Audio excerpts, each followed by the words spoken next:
Welcome back. This is Beyond the Box Score. I'm your host, Jacob Gibbs. We have a lot to cover today. It is just me. And for the sickos who have been around the whole season, you know that we did this one other time, and it was a very long podcast. I'm going to try to keep things a little bit more streamlined today so that we don't go 3 hours. For anybody who was around yesterday, you know, I'm drinking way too much coffee, so I can't do such a long podcast without taking several bathroom breaks. But there is a lot to get into. It's been a while since we've done usage notes. So we're going to go team by team, look at every position, every player, give you first read, target rates, all this stuff that offenses are doing to design plays to get these players the ball, all of the expected fantasy points that we've got like models to map out what we can expect from these players over a larger sample size, and give you some trade targets, some buy lows, some sell highs, all that good stuff. I did update my rest of season rankings as well, so I want to update you on that. That was the reason I was late today, is because my the resource that I used for that crashed out on me, and so I had to redo the whole thing. But we are here, and I've had plenty of coffee. I'm excited to do this. To start things off, going to have another Emeka Egbuka conversation, because that is just the thing to do in the fantasy space right now. And so I'm going to do that. One last thing before we do get started, though.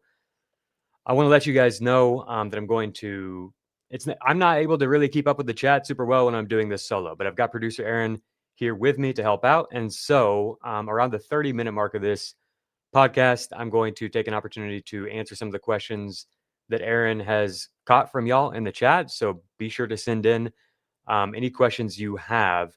Not looking for grade the trade, definitely not looking for start sit questions. I want to try to find questions that can maybe benefit the chat at large.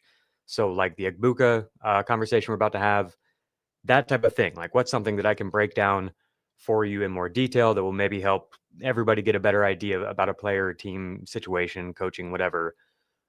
Basically, you've got the power of True Media, our awesome database here that we have through CBS Sports, the Fantasy Points data suite that you guys hear and see me using all the time. You have that. You have me at your fingertips right now. So get any questions you have in the chat, and producer Aaron will feed me some of those here in about 30 minutes. All right, let's talk about Emeka Egbuka. Awesome player. Dan and I think, have done a good job of keeping you updated on that, like where we're at with him as a player. He can win all over the field. We've seen him win in a variety of ways. We've seen him win in ways that we weren't expecting, like deep down the field. He has more, fantasy points on deep targets than any player, not any rookie, any player dating back to 2006, which is the first year that I have that data available. Emeka Egbuka has more fantasy points on targets of 20 plus air yards through an initial 5 games. So obviously can win with the ball in his hands, can create separation, even if maybe some of the separation scores don't jump off the page. And then also can just like really dominate at the catch point, tracking the ball down the field and everything. So here's the results of it all. Only Buka Nakua and Randy Moss join Emeka Egbuka as receivers to score 100 or more PPR points through an initial 5 games of their career. The other plays up here at the top in the top 10, some really cool names. Pretty much everybody here was a mega superstar, right? I mean, like Calvin Ridley, his career got disrupted. Deion Branch, I guess maybe like he was a dog. He wasn't quite as good as some of these players. But like, yeah, pretty much everybody who's started a career this hot has continued to dominate. It's not something that we should overlook. As much as I do think it's important to contextualize how he's gotten there and everything, it's definitely not something that we should overlook. When a receiver comes in and is this dominant right away, that is definitely relevant. So I told you I'm going to give you rest of season rankings. Here's where I've settled on Egbuka. I have him wide receiver 10. Rest of season, even with consideration for Mike Evans coming back, Chris Godwin probably becoming a bigger part of this, if I had to guess. I've liked what I've seen overall from watching Godwin. I know he's not come down with a few contested catch opportunities, but I think he's looked pretty good overall. So I do think we'll see a more balanced offense as we go along. But I still think the offense is so good. The offensive line could get healthier. Baker's playing at such a high level. with his ability to read defenses and navigate the pocket and diagnose like where the soft spot's going to be. And this rookie Egbuka is a player that we've seen have, and this is something we heard from the coaching staff all the way leading up to this point, is that he just has an uncanny like feel for the game for any player, but especially for someone this young.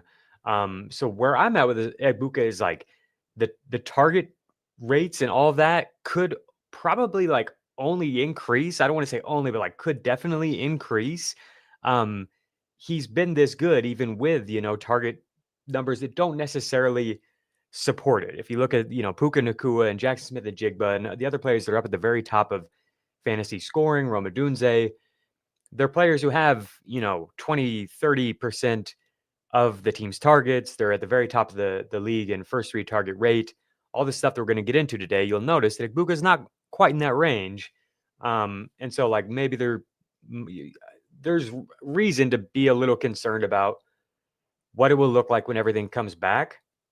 But to me, like the fact that he's already doing this, and it's not just touchdowns, it's also the yardage. It's winning consistently, producing first downs, and consistently presenting an open target for Baker. I think he's gonna be a really big part of this the rest of the way. Like I think it's really big for him to come in and show that he can do this and be a big part of winning football right away. The last cool stat I want to give on Egbuka is, so we're going to talk about expected fantasy points today. This is per the fantasy points data, their model. They have, I can filter to only include XFP on catchable targets. And Egbuka, he's wide receiver 10 in XFP in catchable targets per game. On catchable targets, he's wide receiver 10 in XFP per game. 86% of his XFP has been catchable, which is by far the highest out of the top 10. So like if I just look at XFP as a whole, he's like wide receiver 22 or something, if I remember right. But if I look at just catchable XFP, he's wide receiver 10, which I just found really interesting. You could take that a number of ways. Like you could say that that's just another thing that points to him running really hot, getting lucky, and that like there needs to be regression from that. And that's probably true to an extent. Like I doubt that the 86% part of this number, and the overall equation for him will sustain over the whole year. But I also think it points to the fact that like Baker is playing at a really high level, and when he's getting to Egbuka, it's a good look. And that like Dan and I like will go on and on about Baker and Dak Prescott and players like this that we think are really underrated. And it's because we gravitate towards quarterbacks that can progress through their reads and find the best target. And that is exactly what Baker is doing. So even with accuracy charting that has been worse than it has been at times in the past for Baker, this catchable target rate is still really high for Egbuka. And I think that's because one, Egbuka, even though he doesn't have crazy separation scores, wins a lot. He is finding the soft spot in zone. He is giving, it's kind of like Jackson Smith and Jigba, where he's giving just enough separation to put the ball where it needs to be. And then Baker has done that. When he's gone to Egbuka, it's been because it's a good time to do it, a time to exploit what the defense is doing. And I think it's possible that Mike Evans coming back, Bucky Irving hopefully coming back and being effective might only add more threats for defenses to worry about and continue to allow the rookie to maximize on that. The overall number of ways that this offense can challenge defenses. And I don't know even with this huge start, I don't know if defenses are going to be able to hone in, and throw a ton of resources at stopping this rookie receiver. And so, yeah, where I'm at with Egbuka, I've mentioned that at times I've been like, maybe he is a sell, especially in Dynasty. I think you pretty much are just holding him. I wouldn't be aggressive in going to buy him necessarily, but I'm putting him up in this range with, Rashee Rice, who you all know I'm like pretty much fully convinced is going to come back and be a league winner for us. Roma Dunze has all the volume numbers he won for a wide receiver one. Devontae Adams, CeeDee Lamb, these guys that are in just perfect situations are really, really good players still. I think he belongs in that range for fantasy. So that's where we're at with the Egbuka stuff. I hope we feel clear. I hope at this point, everybody, if there's been any ambiguity about how to evaluate him, or like, I bring up a lot of different contextual things.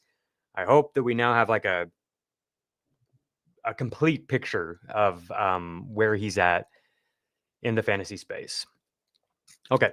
Obviously, one of the biggest risers in fantasy football, Emeka Egbuka. I'm going to take you through a few more who stood out to me when I was doing these rest of season rankings.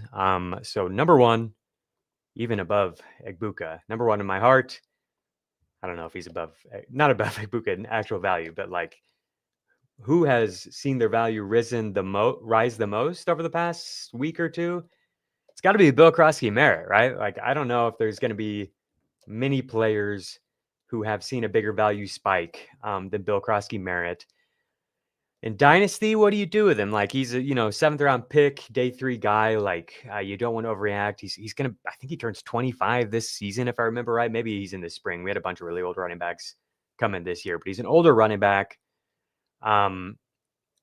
He's moving up in Dynasty, but like, fortunately, I already have him. This is just bragging here. I've already got him on like all my rosters, so I don't have to worry too much about that. Like, going to buy him or whatever.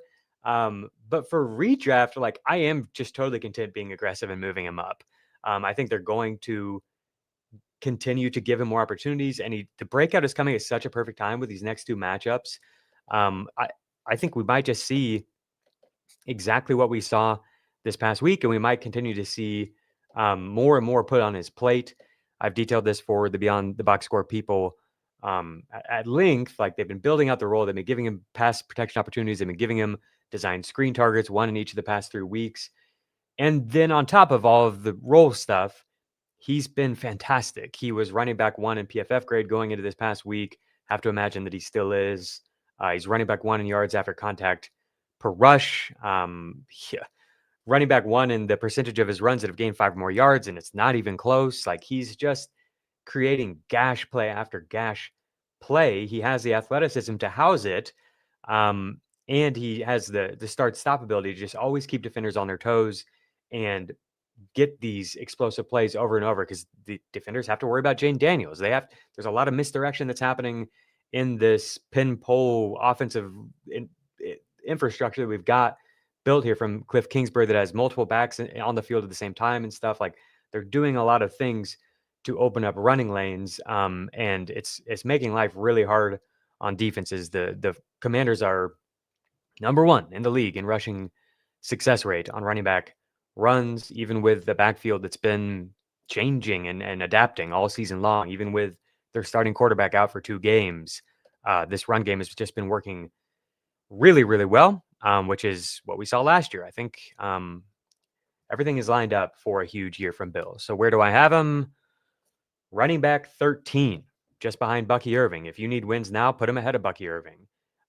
He feels like this year's Bucky Irving. That feels like basically where we're at, and we might be getting it earlier in the season than we did with Bucky.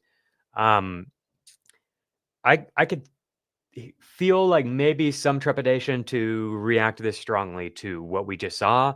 Like, Woody Marks just was a really hot waiver wire pickup, and then we saw things shift back the next week. And maybe that could happen here. But to me, it is different. They started Jakory Croskey-Merritt in week 5, whereas Woody Marks, he had a steady build-up in week 4 where he was taking over the role, but he didn't get the start. Nick Chubb was still the starter, and he started the next game too. For what it's worth on the Marks thing, I think it's still live. I still think Woody Marks people could be fine. I think Chubb just played well last week. It was a good matchup to keep running straight at him, and he did a really good job of that. I think it's probably a hot hand situation there. Maybe that's all we have for Washington. And if it is, I feel pretty confident that Jakory Croskey-Merritt, who's been the hottest hand in football, will probably be the hot hand in the backfield more often than not. But I also think maybe that's not what it is at all. And it's just that he's the starter. That's what it was last week. So this is where I've got him, ahead of Ashton Genty, ahead of Derrick Henry, who I'm really nervous about. Those 2 running backs. Their offensive lines aren't playing well. Their quarterbacks aren't playing well.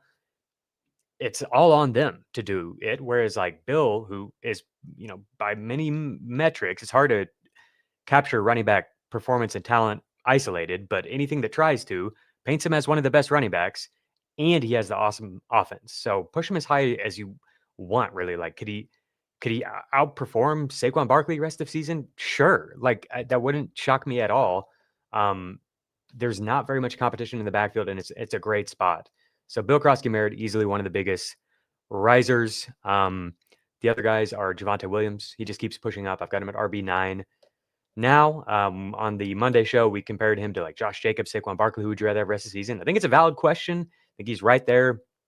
Dan and I on Tuesday's Beyond the Box Score episode broke down coaching, what we've seen from the new coaches this year, and just overall, not just new coaches, but also like Shane Steichen in Indianapolis. Like, what coaches are doing to elevate things. The week before that, we broke down what offensive lines are doing to elevate things.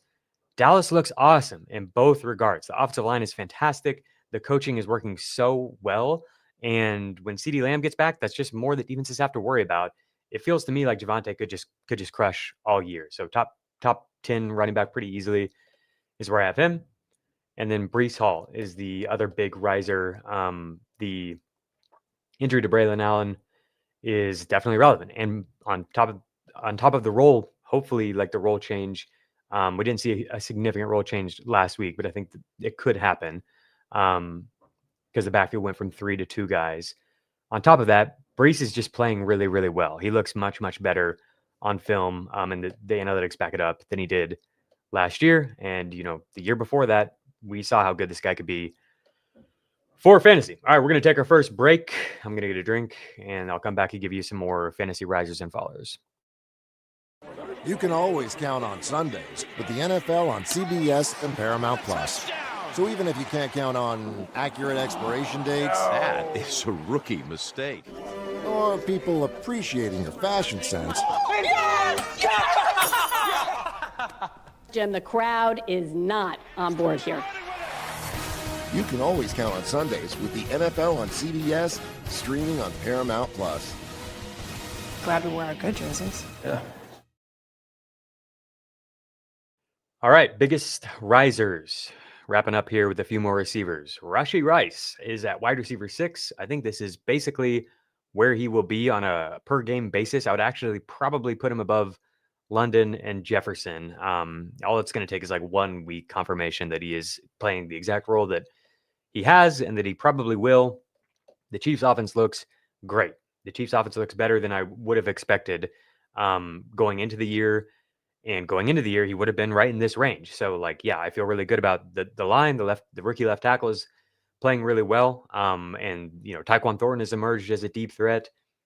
Xavier Worthy, as long as he can stay healthy, like there are a lot of weapons I thought Marquise Brown played really, really well against the Jaguars. Like, there are a lot of weapons that can take the top off the defense that just will maybe provide even more space for Rice than we've seen in the past, when Rice has averaged in healthy games over 20 PPR points per game. The only receiver who did that last year was Jamar Chase. So that's the type of upside there is with Rice. We don't know where he'll be at health-wise, but I mean, that surgery was a long time ago. We did have, the first 6 weeks here to just continue to get healthier and healthier. He's a young, powerful athlete.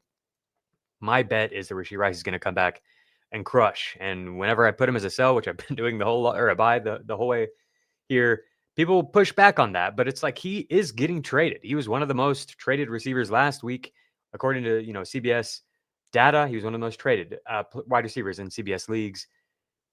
You don't know, like maybe not in your league, but in leagues, Rashee Rice might be gettable. And I think, in my opinion, anything less than this is a value still. So that's where I'm at with Rice. I still think he's one of the best buys.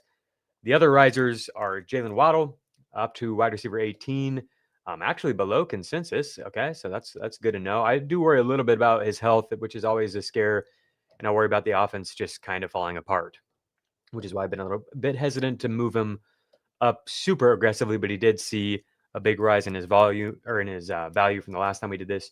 Travis Hunter, I went ahead and bumped up. The snaps, the routes, all of that is good. They're using him down the field more. He was used in pre-snap motion way more on this Monday night game than we've seen in the past. I was happy to see the Jaguars trust Trevor Lawrence and Trevor come through. It wasn't, a perfect game for Trevor Lawrence, but it was a better game. So I feel better about this than I did before. Both Travis and BTJ are moving up.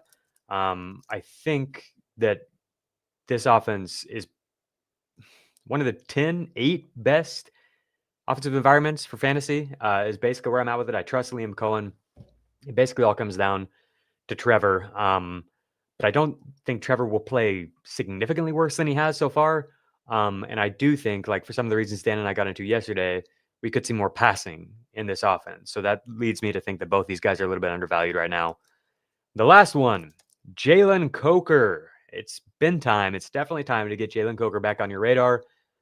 This is where I have him, wide receiver 49, behind Matthew Golden, Darnell Mooney, Rashid Shaheed, Khalil Shakir, but I think he could push into that range.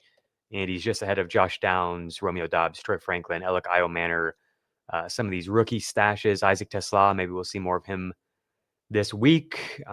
Torrey Horton, Luther Burden, maybe so see more of him this week out of the bye. Who knows? That's where I'm at with Coker. Just they opened his window to get out there, and everything from the team that I've heard over the past week has sounded good. And I think the offense really, really needs him out there. I think he will be an important part of the offense when he gets back. Some fallers at the wide receiver position. The biggest fallers from the last time I did this, which was 2 or 3 weeks ago, was Zay Flowers. I'm just a little bit nervous about Baltimore right now. I mean, if they feel like they could be a couple losses away from, or Lamar Jackson like hamstring flare up away from packing it in. Zay will be out there regardless, I would think. And he's good enough with the ball in his hands. It'll probably still be fantasy relevant.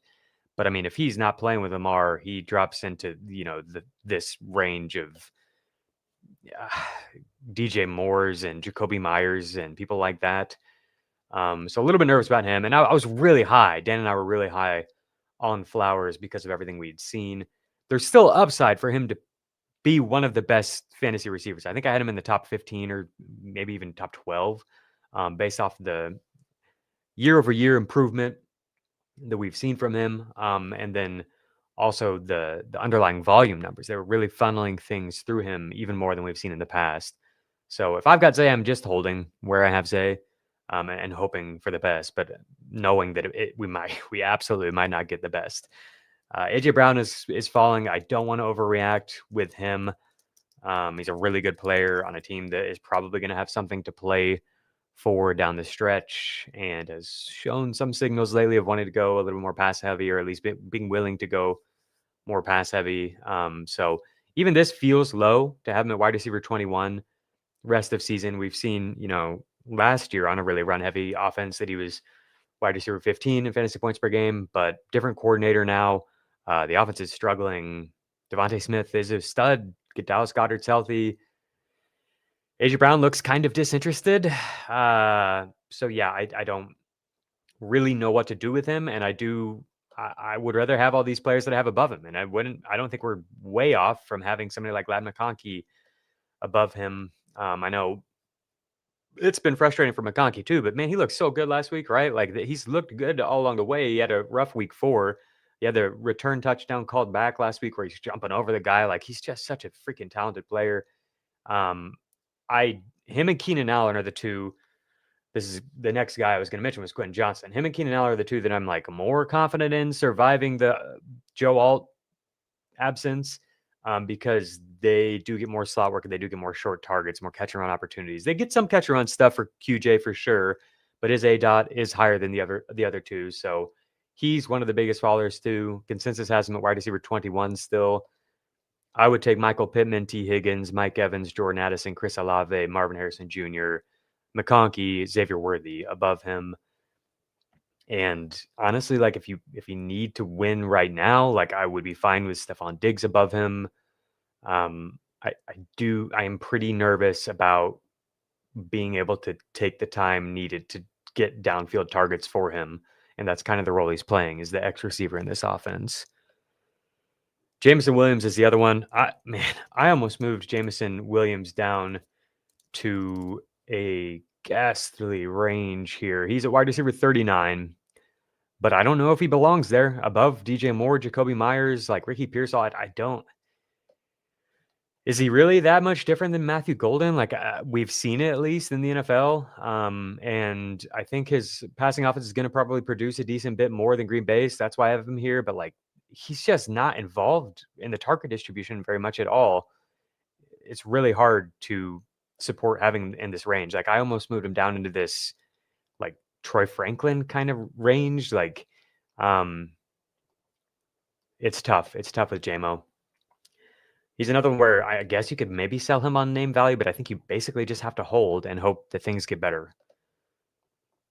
Running back, fallers. I've got 3. It's Kenneth Walker. I'm sure you're probably curious where I've landed on him. We've talked about him a lot. I've got him at running back 22. I moved David Montgomery ahead of him as I look at the 2. I think Detroit's better offense for as much enthusiasm as I have about Clint Kubiak and everything. And they're both the second. They're both the 1B in the backfield. Montgomery gets more goal line work than Kenneth Walker. Neither of them are really getting targets. I think Kenneth Walker is the more explosive player and the better player probably, but Montgomery is really good. If Jahmyr Gibbs went down, Montgomery is in this range. Like he's probably basically exactly where Josh Jacobs is if Jahmyr Gibbs goes down. And I don't know if that's where Kenneth Walker would be if Zach Charbonnet went down. I think he'd be more like Kyron Williams, something like that range. Saquon Barkley, Javonte Williams, Kyron Williams. So this is where I've landed on Walker, ahead of Jordan Mason, ahead of Jalen Warren, ahead of Chase Brown, ahead of Chuba Hubbard. Hubbard is one of the other big droppers. I mean, 200 yards for Rico Dowdle. Sure, it was the matchup, but he played fantastic. He avoided a bunch of tackles, and you could say like it was bad tackling. Sure. But he still did it. He like put the team on his back, and I just don't know if they're going to go away from him after that. They were already using him. They were already scaling back the role a little bit for Chuba Hubbard, and using Dowdle. And so Dowdle's playing well, and Trevor Etienne, the rookie running back that they took pretty early, is also playing well.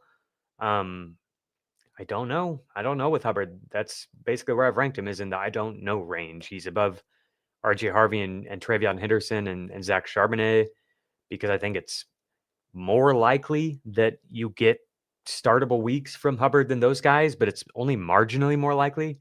And I think there's a lot more upside for somebody like RJ Harvey. Obviously, the offense is way better in Denver than it is in Carolina. There's more upside for somebody like Zach Charbonnet. Bashal Tutin, there's more upside. Yeah, it's tough with Hubbard. He's somebody I actually probably would be fine selling if there's anybody who's interested. Like, I don't know. Yeah, it's a tough range here. So here's the rest of the season rankings. I'm just going to keep that on the screen while I get myself organized a little bit here. Here's like Michael Carter and like the fill-in backs. If you're curious, I would guess that Hassan Haskins gets the bigger role. I think he probably has more trust with the staff there, but I think Kamani Vidal is the more explosive player. I think he's the more likely of the two to burst onto the scene and be like, wow, that guy looks really good, actually. Like, I'm trying to remember, they play a team that's not a good tackling team. Miami, yeah. So like maybe he makes some plays in this game, but I think probably Haskins gets the first crack at it, is a lot more likely to get goal line work. Yeah. Do what you will with that information. Michael Carter in this range. Kyle Monanga, I think we could see him Wally Pip, DeAndre Swift out of the bye. Obviously, like if you need wins now, push Rashad White higher, push Dowdle higher. If you need to flip Hubbard for Rashad White or Dowdle or whatever, like if you're 1-4 or 2-3, like that, you got to do what you got to do to navigate this season. It only matters if you get to the playoffs, right? So, these rankings you don't have to think of them as like a linear 1 through 50 or whatever. Like, it's all dynamic depending on your situation. I don't know if there's anything else at wide receiver to talk you through. Godwin, Hunter, Terry McLaurin in the same range as like Jawan Jennings, and they're all just above Jameson Williams. I was surprised that Ricky Pearsall was still so high in consensus. So when him and Juwan have both been healthy, which I feel like the injury reporting sounds scarier for Pearsall than Juwan. Aaron, if you have any thoughts on that, feel free to jump in. Uh, when they've both been healthy, Juwan seems like he's more of the guy in terms of short targets, designed targets, first read targets, and that's something we've seen from Juwan, which we've never really seen from Pearsall. The way they've used Pearsall is down the field more, which is fun, and he's really good at it, and he can create explosive plays. But I feel like Juwan Jennings is just more likely to be the player in the fantasy-friendly role of the two. Yeah, especially depending on Brock Purdy's injury also, because how quickly Mac Jones gets the ball out, you're going to want the short game stuff. And I agree with you about the Pearsall injury. It's kind of some nebulous. There's something weird feeling in my knee. Like that's scary. Yeah. So that's I don't know. I was really surprised how high it was because I've been high on Pearsall for sure. Like I had him in this range at one point, even higher. He looked great to start the year, but we are where we are, Okay, yeah, let's move on. Aaron, let's see this graphic you put together. Let's give the people a good laugh here. We've got Jacob's top trade targets, brought to you by Aaron. This is a picture that I took when I was in college, which was, I don't know, 9 years ago or something, 8 years ago, and have not really cared to update the shot since then. So top targets for week 6. Go trade for these guys. You know who they are. It's T-Mac, Tetaroa, McMillan, Carolina Panthers. There's so much I could say about Tetaroa McMillan. If you've been listening to Beyond the Box Score, you already know. I'm going to gather my thoughts, though, for anybody who's new. Let's take our second break, Aaron, and I'll be right back with some T-Mac thoughts for you.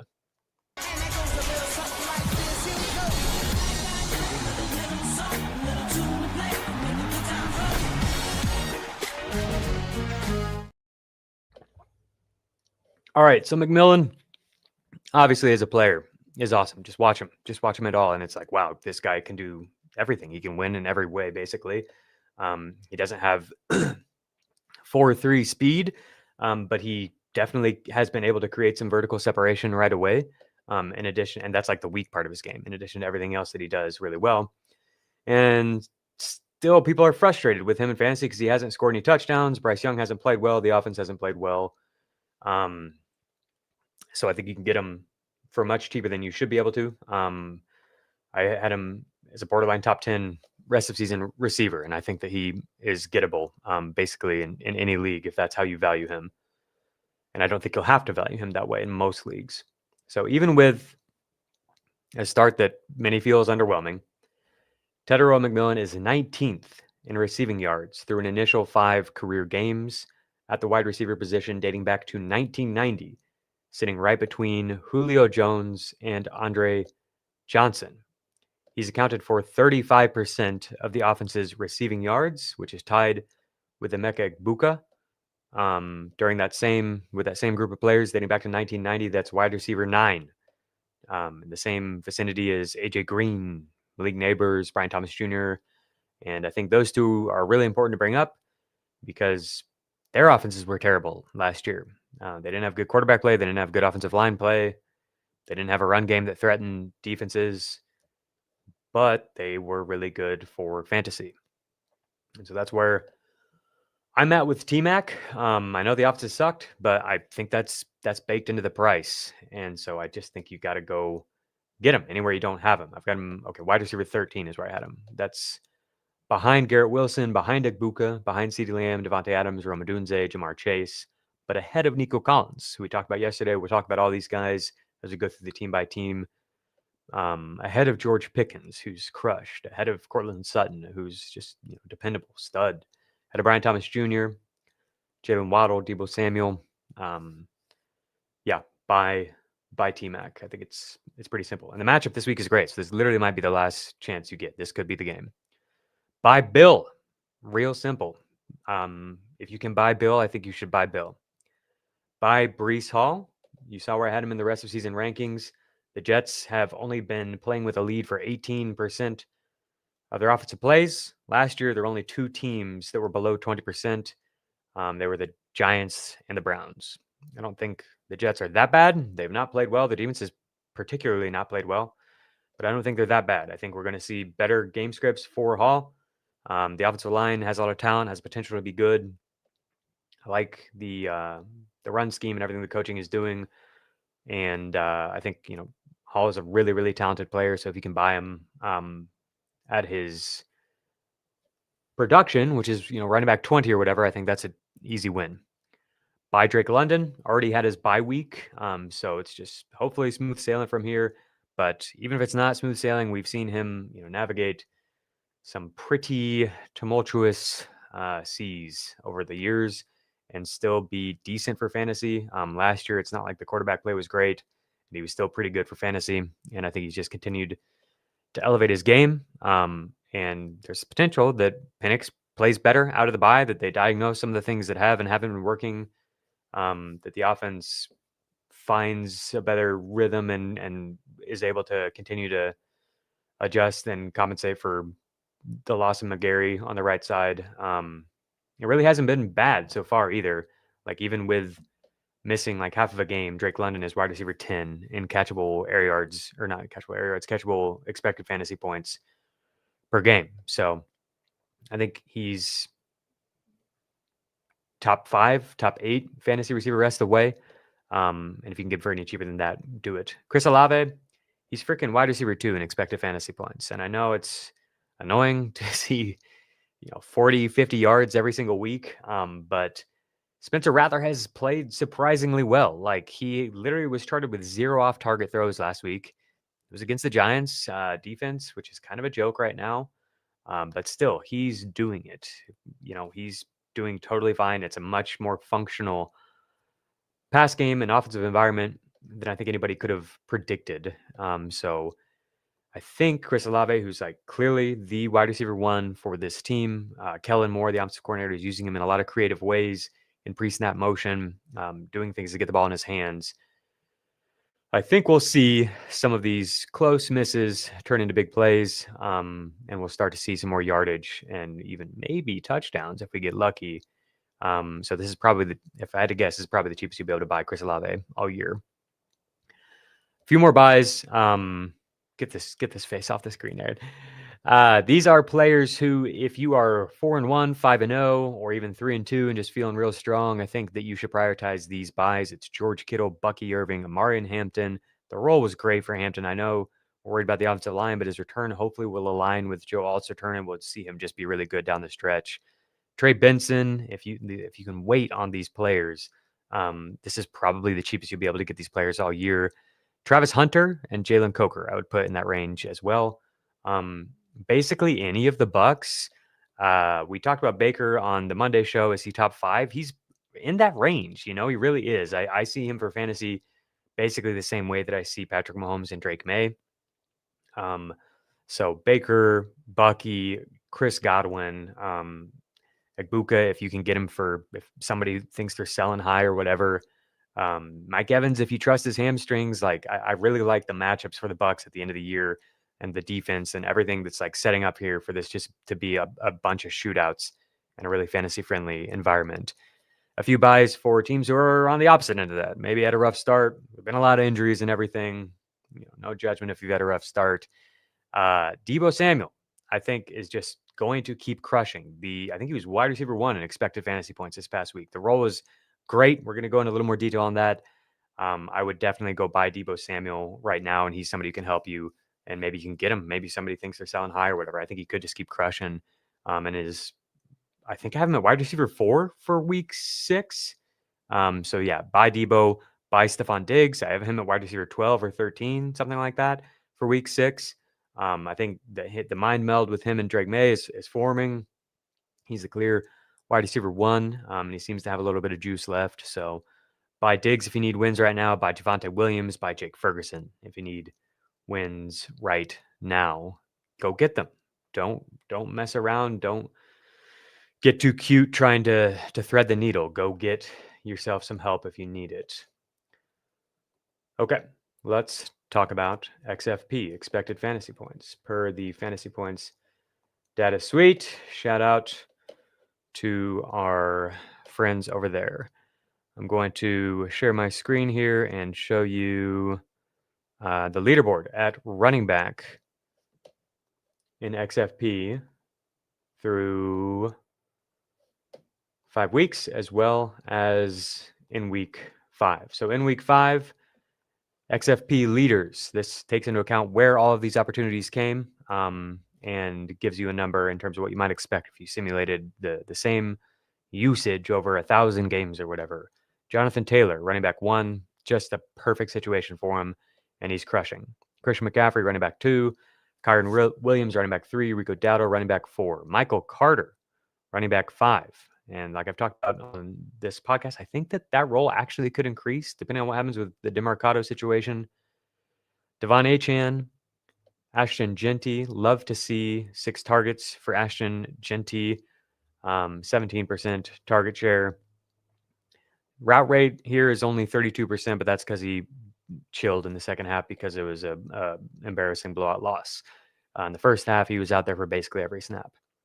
Rashad White, running back 8, great role for Rashad White. He's locked in. He's another one if you need wins. Maybe like he helps you now, and maybe he helps you for a while. I don't want to live in that world, but there is a possibility that the Bucky Irving stuff is bad. He's dealing with multiple injuries, and who knows if they'll both heal up in a timely fashion. Quinshon Judkins, looking like a stud. Cam Scatteraboo, Breece Hall, David Montgomery rounds out the top 12 in week 5 expected fantasy points at the running back position, followed by J.K. Dobbins. Chase Brown, no running back has underachieved relative to their expected fantasy points. No running back has produced fewer actual fantasy points than Chase Brown this year. Blame that on him or the situation. Maybe it's just this offense is so bad that you can't quantify it. Go get better with Joe Flacco. If you want to watch Chase Brown cut up, that's on my Twitter. You can go to my profile and search Chase Brown at the top. You'll find it. Jordan Mason, Alvin Kamara, Javonte Williams. This is like the lowest Javonte's been all year. Jadon Blue was back, but he really didn't cut into this as much as you might think. I think this is just kind of a one-game thing where he didn't get very many targets. Tony Pollard, Travis Etienne. Wanted to bring up Travis Etienne falling in this Derrick Henry range. This is where he's been. This is with 4 targets, which is kind of more than normal. And still, he's running back 19 expected fantasy points, 38% route rate, 61% snap rate. For reference, that's running back 15 in snap rate and running back 23 in route rate. So he's given you huge fantasy production, but also, like I mentioned, the Jags have been playing with a lead a ton. And they've scored an outlier number of their touchdowns on the ground. The blocking has been phenomenal. And so he's had lots of yards before contact and has created a lot of explosive plays, but he's probably near the top of sell high lists if I had to make one of those. Marion Hampton, James Cook, Bill. I think this role is going to keep growing. That rounds out the week 5 numbers. On the year, Christian McCaffrey in his own league, 27 expected fantasy points per game. Jonathan Taylor next, 22. And then there's kind of a sizable drop-off down here to Josh Jacobs, Bijan Robinson. So if you think JT is above Bijan rest of the season, I'm fine with that. I would still take Bijan. I think his role is more likely to sustain this way, and I don't know if this Indy offense can keep playing this well, but right now, there is not an offense playing better than the Colts. They're first in success rate. They're creating explosive plays. Shane Steichen is locked in, and Jonathan Taylor is just pounding away. Javonte Williams, running back 5 in expected fantasy points on the year. Bucky Irving, running back 7. Please get well soon. Devon Achane, 6. Kyron Williams. Jaylen Warren. It's going to be really interesting to see what happens with this backfield when he gets back because the usage was great. This is with a bit of a mixed up season, like week 1, the usage was kind of weird. There's a blowout that affected things, but man, the expected fantasy points have been great. And we saw with the Kenny Gainwell week how explosive the actual fantasy points can be if the line blocks well. The line blocked really well in that game, and they returned home from overseas, had their bye week. We'll see what it looks like coming out. But there's upside in this backfield more than maybe the Pittsburgh Steelers reputation might suggest. This is on a per game basis. So Judkins is running back 10 here, even with like his first game being eased in. I don't know if the Browns can stay in games well enough to keep facilitating this for him. If they can, he's a buy because I think people don't view him as like a top tier running back, but he's playing so well. When I watched him, Ashton Genty, and Amari Hampton back to back each of the past 2 weeks. And it's like pretty clear that he's the best at making something out of a bad situation. And I think more like making something out of a horrible situation. I think Ashton Genty is probably better at making something out of a bad situation. But when it's literally like everyone getting in the backfield immediately, Genty is not really able to do much with that. He's more of like, I can avoid every single tackle in space. And as long as it's like with this thing and then this thing and then this thing, I can probably like navigate through all of it. Whereas Judkins is like, he's going to get what's there and he can make something out of these plays where the Browns are just getting crushed up front, which happens a lot. The Browns offensive line is not playing well, but they did get Conklin back, so it could be even better. I just think this number is really interesting because it's not like he's seeing a lot of targets. So for him to be up in this range is noteworthy. But I mean, they've been feeding him like 25 touches per game. So that makes sense. He's a really interesting player right now. I do not know what to do with him for fantasy, but Dylan Gabriel looked better than I expected. Like this, it could be a totally like usable situation all year. He's looked great. Kim Scatterboo, same kind of situation where he's getting loaded up, and I think he's able to deal with a lot of the messiness of the offense, not quite as well as Judkins, but he gets what's there. We haven't been able to see like as much of the he's somewhere between Judkins and Genty, I guess, in terms of skill set. Stylistically, maybe not like in terms of efficacy or whatever, but we haven't been able to see him do a lot of the creative stuff. It's mostly just been like, I've just got to get what's there. Maybe the offense can improve, but man, they're in a bad spot right now. So he's another one where I don't really know what to do with. He's in the same range as, some of these running back ones in terms of expected fantasy points, and he's produced pretty well. I think he's going to get a lot of targets, but I worry about injury for him because of the way that he plays. And I also just don't know how high the ceiling really is outside of the targets because I don't know what else is giving him upside outside of the targets. I don't think he's going to be creating very many explosive plays, even though he has the ability to, because everything is just crashing down on him and focused on him. And I don't think he's going to give very many touchdowns. So might not be a bad player to sell. If he has like one of these games where he has 25 touches and 25 fantasy points or whatever. Alrighty. I think that pretty much does it at running back. Let's move on to receiver and tight end. At the wide receiver position in week 5, Deebo Samuel, number 1 in expected fantasy points, then Puka Nacua, Devontae Smith, Chris Olave, Garrett Wilson, Justin Jefferson, Stephon Diggs, even without full playing time yet, just getting tons of looks. Everything is just super, super focused on him. Devontae Adams, Jamar Chase. Is this catchable or is this all? I do think it's interesting that, okay. On fantasy points data, their XFP number is all catchable or uncatchable targets. It grades them the same. So it's maybe not perfect. I talked to Scott Barry and they're going to update this and it'll have where it like only accounts for catchable targets in the future. But right now, if you want to filter by catchable or not, you have to do that. I still think, even uncatchable XFP is worth knowing. One, it can give you an indication of a player who's been unlucky.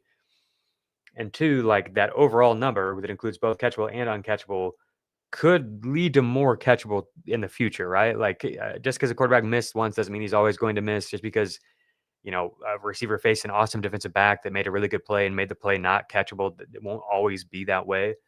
So this is looking at all of it, and I'm going to give you some catchable XFP numbers too.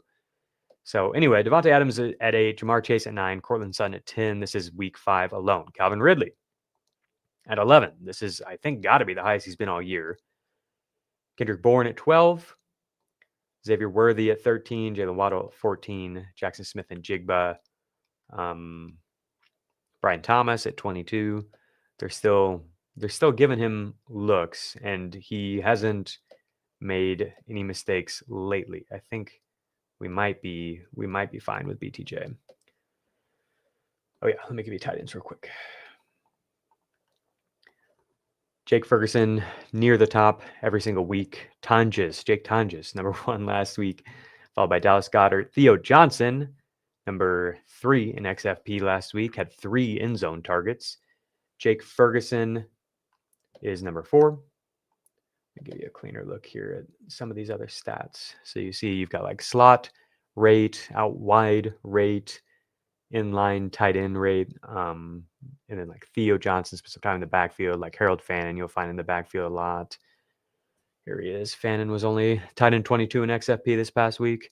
I do think the Cleveland Brown tight ends are fine. Like I watched every Mason Taylor target from week 6, and I'm not convinced I would rather have Mason Taylor than Harold Fannin, even though Taylor's here at tight end 5 in XFP in week 5. I think Fannin's the better talent, and I don't think the Jets are going to produce 40 or 50 dropbacks very often. Maybe if this defense plays that bad, maybe.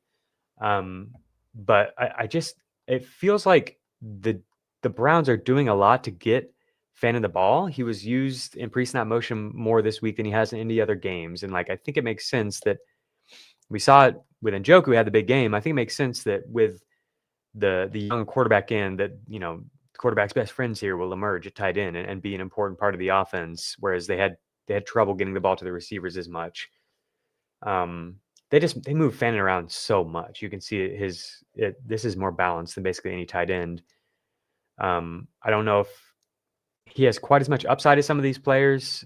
Maybe like Darren Waller or somebody like that is definitely like a higher upside play, I think. But I feel pretty good that Fannin's going to get looks every single week, even though it hasn't been very good for fantasy lately. And I do think he has as much upside, if not more, than Mason Taylor long term. Both offenses kind of aren't that good, and we've seen Fannin produce at a really high level as a receiver, which we've never seen from Mason Taylor. So, 12 targets this past week was more than Mason Taylor had any game at LSU. Like we'll see how it develops going forward. Waller, I would pick up ahead of Taylor too. I think he's like so clearly the focal point when they get in scoring distance, and they're just going to keep building out this role. His first read target rate was 19% this past week. That's one of the highest at tight end. Here's the top of the list for it. Jake Ferguson at 42%. It's crazy. Yeah, it's really crazy in Dallas. He's become like the Trey McBride of the Dallas Cowboys, and for the time being. Route rate is what I want to look at. Yeah, route rate for Darren Waller was 65%. So that's a lot better than it was in week 4. I think it was like 30% or something. So he's already up into this same range as Theo Johnson, AJ Barner, some of these players people are getting excited about. I think he's in that range, and we could see it continue to grow. And then he gives you some actual like explosive play upside and touchdown upside, 12-yard average depth of target this past week. And so that type of upside is pretty rare at tight end. On the year, Jake Ferguson, we are now sorted by catchable XFP. Jake Ferguson on the year is number 2 behind only Puka Nacua in catchable XFP, which is so absurd. It's Puka at 16.4, Ferguson at 15.1, Amon-Ra St. Brown at 14.4.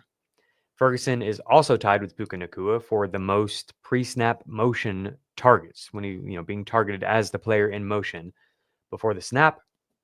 They're doing a lot to get the ball in his hands. If you listen to yesterday's episode, we did go through motion and play action and these efficiency boosters. The Cowboys, more than any team, are using both in combination. I think they're first or second in play action, and they're like top 5 in motion. And then they have a lot of plays that have used both things together. And it like on the touchdown that Ferguson got, it was just a wide open touchdown because they've got all this eye candy for the defense to worry about before the play. And it's the Jets again, but they're out of position. And it's just like what they've been doing here in Dallas is working really well. Here's the rest of the top players in catchable XFP. You've got Amon St. Brown, Garrett Wilson at 4, Chris Olave, Roma Dunze, CeeDee Lamb, Mike Evans, Jamar Chase, Keenan Allen, Deebo Samuel, Emeka Egbuka, Jackson Smith and Jigba, Drake London, Tedero McMillan, Justin Jefferson. Here's Quentin Johnson. That I think that number will probably keep coming down. Juwan Johnson, his number has been coming down lately, but his route rate was still high. Don't really see any other big standouts here. Like Michael Pittman is like a top 20 receiver in this metric. Harold Fannon's like a top 5 tight end in this metric on the year. Here's Tyler Warren, identical number to Harold Fannon. So just wanted to point that out to you. Like, obviously, a player who's producing efficiently, even with a low XFP number, isn't a bad thing. That's a really good thing.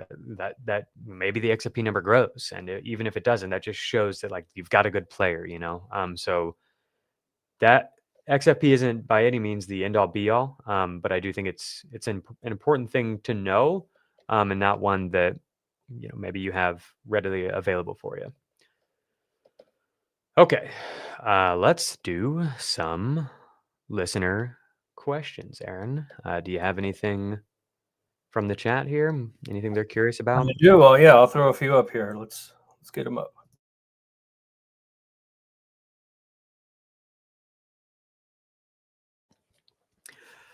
Thanks for the question, Wyatt. How confident are we that the Eagles' offense will be fantasy relevant going forward, assuming there are no improvements in their offensive line and they're at the bottom in terms of plays per game? Yeah, it's kind of scary times for Philly right now. I've mentioned like a Monday show that you could buy Saquon Barkley. I like that they're getting Saquon the ball as a receiver more this year. But the offensive line has been injured, continues to just kind of get not trend in the right direction, it seems like, with health. And I haven't loved what I've dug into with the new play caller. I don't want to butcher his name. Kevin Patullo, I think. If I'm remembering right. So yeah, how confident? I'm going to say like a 4. How confident that I'll be that they'll be fantasy relevant going forward?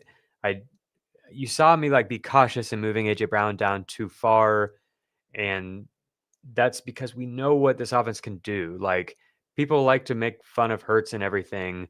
It's not just that he won the Super Bowl. He actually did play really pretty well last year. Like, when I dug into all the charting this offseason and also watched every single throw that these guys made, Jalen Hurts played well. He wasn't perfect, but he did deliver pretty accurate deep ball, especially had some big hits to the 2 receivers down the field where he put the ball in just the right place.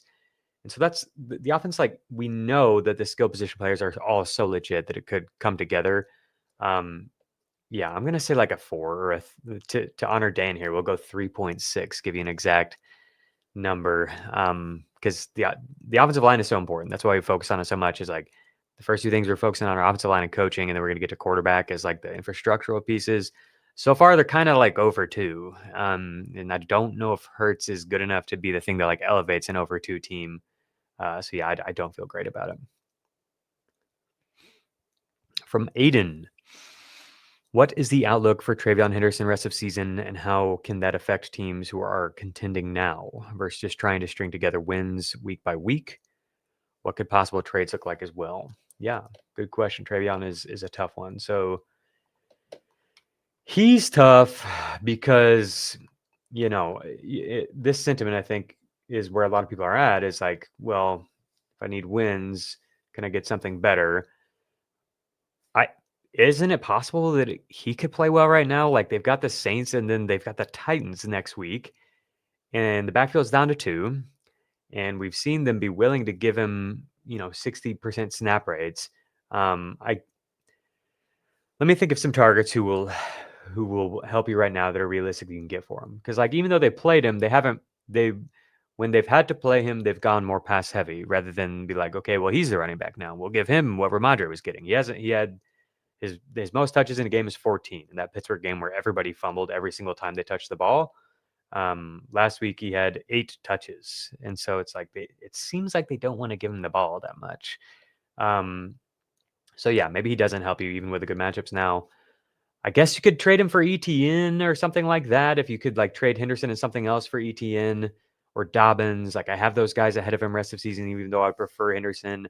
If you want to swing on Jaylen Warren, like stepping right back into the role that he was playing, Rachaad White is somebody who you could maybe get something back with for Henderson. But I wouldn't want to just, if it's like, no, I just need Henderson straight for White, I wouldn't want to capitulate to that because like I've got White ranked 39th and Henderson ranked 28th. The rest of season is like how I value them. Because I think, yeah, it's totally possible that in the playoffs, in the fantasy playoffs, he could be like a top 12 running back in the fantasy playoffs. They have their bye week in week 14, and we could see them coming out of that bye week feature him more. And they've got Buffalo, which is a zone heavy defense where running backs get a lot of targets traditionally. Then they have the Ravens, then they have the Jets. And so like, do you want to miss out on that? No. So unless you have to sell, I would prefer not to. The other guys are like, if you could somehow get your hands on Javonte or something like that, of course. Anybody else that's like win now that would be cheap? Maybe David Montgomery. I like the matchup here against Kansas City for more of the straight ahead running, not so much to the outside zone stuff. And then he's got the Bucks, which is the opposite. They're much better against straight ahead running, but both those games could be shootouts. Then they've got the bye, maybe Jordan Mason, but he's got the bye this week. Yeah, you got a few names to consider there. I would hope to hold him if I can. I do think it could be a big end of season. Scanny, how do you compare Jakory Croskey-Merritt rest of season to the normal running back twos like Etienne, Hall, Kyron? And how far is the drop off from top 5 running backs to RB2 territory? So we've already hit on where he's at in my rest of season rankings. I'll throw those up on the screen if anybody missed those. I want to focus on the second part of this question here. How far is the drop off from top 5 running backs to RB2 territory? So let's say we're looking at, I think it's basically there's like a tier break after James Cook, Josh Jacobs, or maybe we'll say it's after Achane, which is 5 exactly. And then how far of the drop off is that to the Jakory Croskey-Merritt tier? Pretty significant in terms of role. Like the reason that Merritt's not up in that range is because he's not, his XFP isn't nearly as high. It's like 20-30% lower. He's not getting the routes. He's not getting quite as many snaps.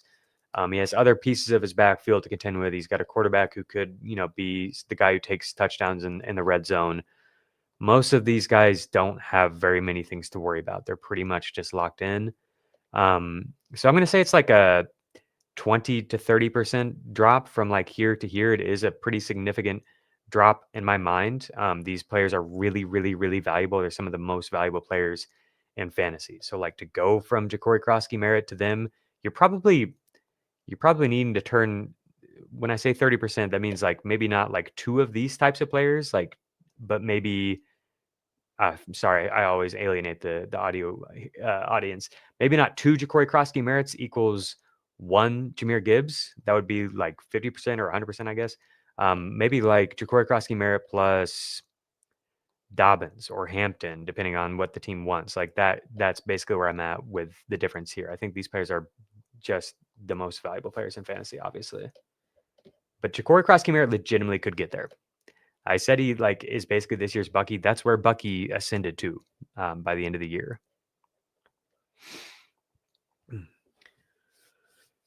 Mursky 50. Is there any hope for the Chiefs backfield? Do you think it'll be a mess all year? I think it's basically going to be a mess all year, is my guess. Brashard Smith, we haven't really seen them use as a running back. They've done it in one game when they were blowing the Ravens out. But other than that, it's more like the Tyreek Hill, the Anthony Thomas, like if you're an old Chiefs fan, or more recently like McCole Hardman and players like that. It's more like an offensive weapon than running back. Like it's not even as much running back stuff as Jerry McKinnon was doing. And so with Rashee Rice back, I don't know how much they need to do that stuff. I think it'll be more like, okay, he's a kick returner and he gets in occasionally for some of these design plays. I was hoping this past week, because they talked about expanding his role, that we might see his like running back role expanded a little bit. We didn't see that. We actually saw Pacheco's role get back up into that 50-60% snap rate range. The week before it felt like they were maybe leaning towards phasing Pacheco out, which we kind of saw last year down the stretch when he came back and he wasn't quite the same, wasn't really even close to the same. Broke his leg, so who can blame him? But like they kind of went away from him. They're like, all right, Kareem, we know what we have with Kareem. Kareem Hunt's so funny. There's nothing in the NFL like Kareem Hunt right now. He's gained positive yards in over 90% of his runs. He's like top 5 in that metric, and he's bottom 5 in yards per rush. He's averaging like 3 yards per rush. So he's literally like, if you need 3, he's going to get you 3. If you need 6, he's going to get you 3. That's exactly what he is. But they know that, and they can trust that. And it's like, that's kind of all they need. If the pass game pieces are all working. So yeah, my guess is like, if anybody, it's Hunt down the stretch where you maybe can throw him in as an ugly flex and he can get you touchdowns. But basically, no, I don't think. I think the Brashard Smith hope that we have is probably fading quickly. I think there's a number of stashes that are probably better right now. I would rather have Monangai. Is it a good rule of thumb? Thanks for the question, Henry. It's a good rule of thumb to try and always end up with the best player in trades? Yes, I think so. Assuming you're confident in playing waiver wire to get value to grow on bench. So we're talking about like consolidating here. This is something that you can. Depth is good to have, right? We're entering, bye weeks here, and a lot of players are injured, so you can get carried away with this where you're trying to turn 2 into 1, turning 3 into 1, and that's great. It opens up roster space, so you can work the waiver wire if you're in a shallower league or whatever, like, or if you're beyond the box score listener, so you know which rookies you think are the best and stuff. But do it responsibly is basically my answer. Yeah. You don't want to get carried away with it where your bench is just like nothing, where it's like, okay, I'm 1 injury away from having to start a guy who's going to get me 0. You don't want to be in that situation. I've been in that situation. Does anyone think Aaron Jones is going to be relevant when he gets off IR? From Mad, I did not really rank him that way. I have him in the same range rest of season as Woody Marks, Trey Benson, Rico Dowdle, Rashad White, Kyle Monangai, Tyler Algier, and Kenneth Gainwell. So it's a bunch of maybes, but like, I don't know, 30% chance maybes or something like that. I think Jordan Mason has played well and was already like seeming like he was taking more work from Jones when they were both healthy, but he's also put the ball on the ground. So maybe he's left the door open a little bit. So that's where I'm at with maybe down the stretch. What if something happens to Mason? Like if Jones is in, if he's getting work down the stretch, he could be good because they've got Washington in week 14, could be a shootout. Cowboys in week 15 could be a shootout. Giants in week 16 could be a rout. Lions week 17 could be a shootout. So definitely like he's worth rostering.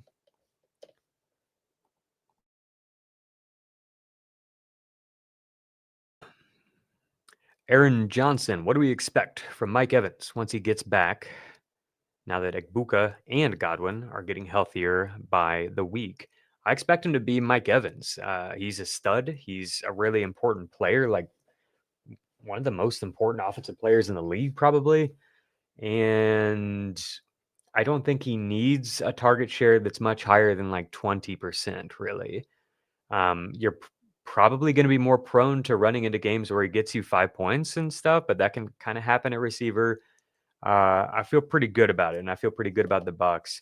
The only real thing is with Evans is the hamstring injuries scare me, especially as players get later in their career, and he's somebody who we've seen have multiple hamstring injuries, but I think he's going to be healthy. And so then coming out of their week 9 bye, if he's back, they've got, potential shootout against the Patriots, potential shootout against the Bills, potential shootout against the Rams, Cardinals, Saints, Falcons, Panthers, Dolphins to close it out. Like none of those defenses really scare me. Any of those games could be shootouts. Probably not like the Saints. Who knows what the Dolphins will be doing in week 17, but it looks pretty good for Evans. Yeah.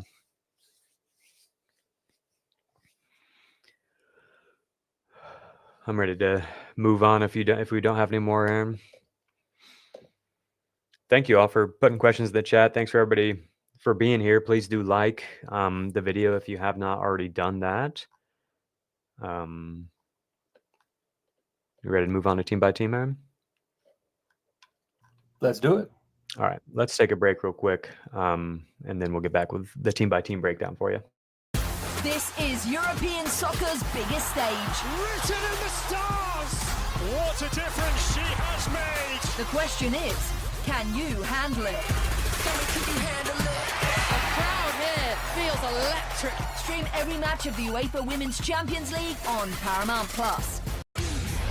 May! Touchdown! TJ Watt! Got him! What a play! Give me fuel, give me fire, give me double time!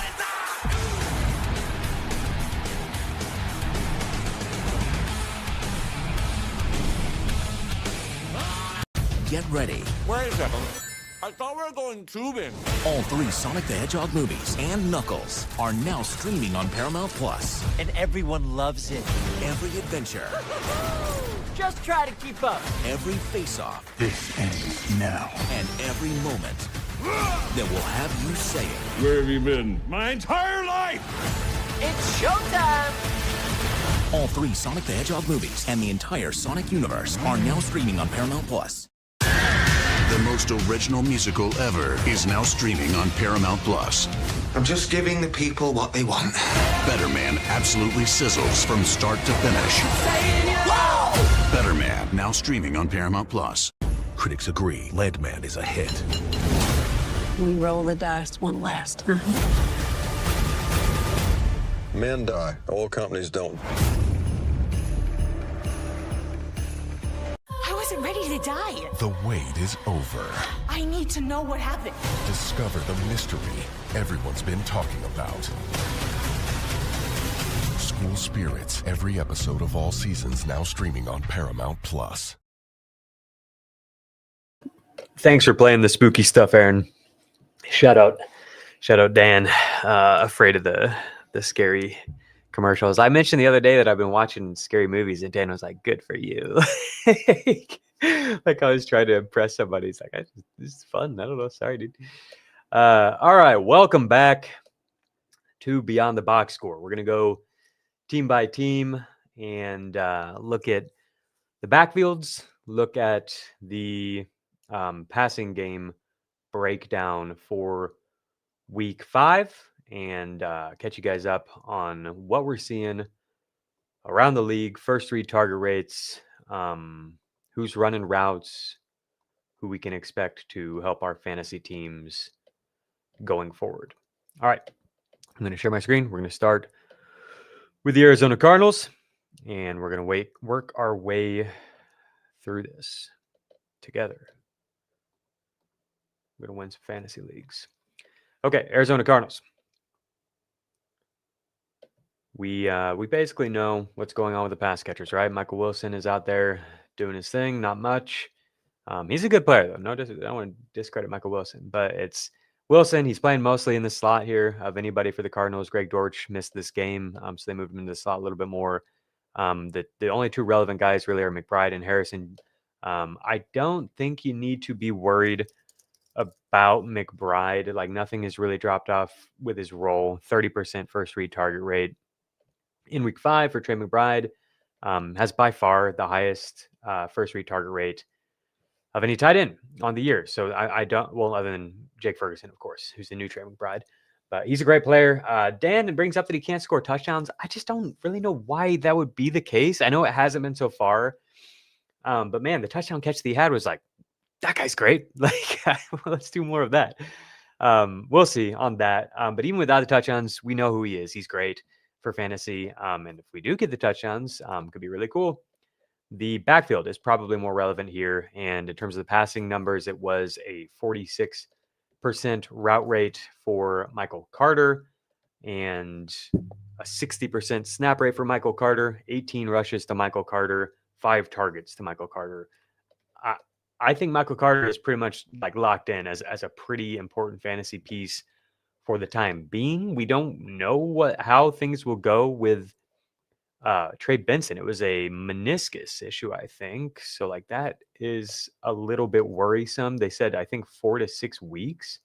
Michael Carter, somebody we've seen play on all 3 downs at times. He's somebody we've seen be an explosive player. You can watch every Michael Carter touch from week 5 on my timeline if you want to do that.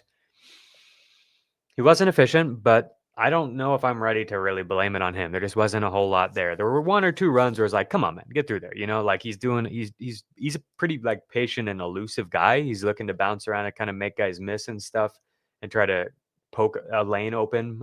But sometimes we need him to just get through there. But overall, I thought it was a totally fine game and not a game that would like warrant less playing time.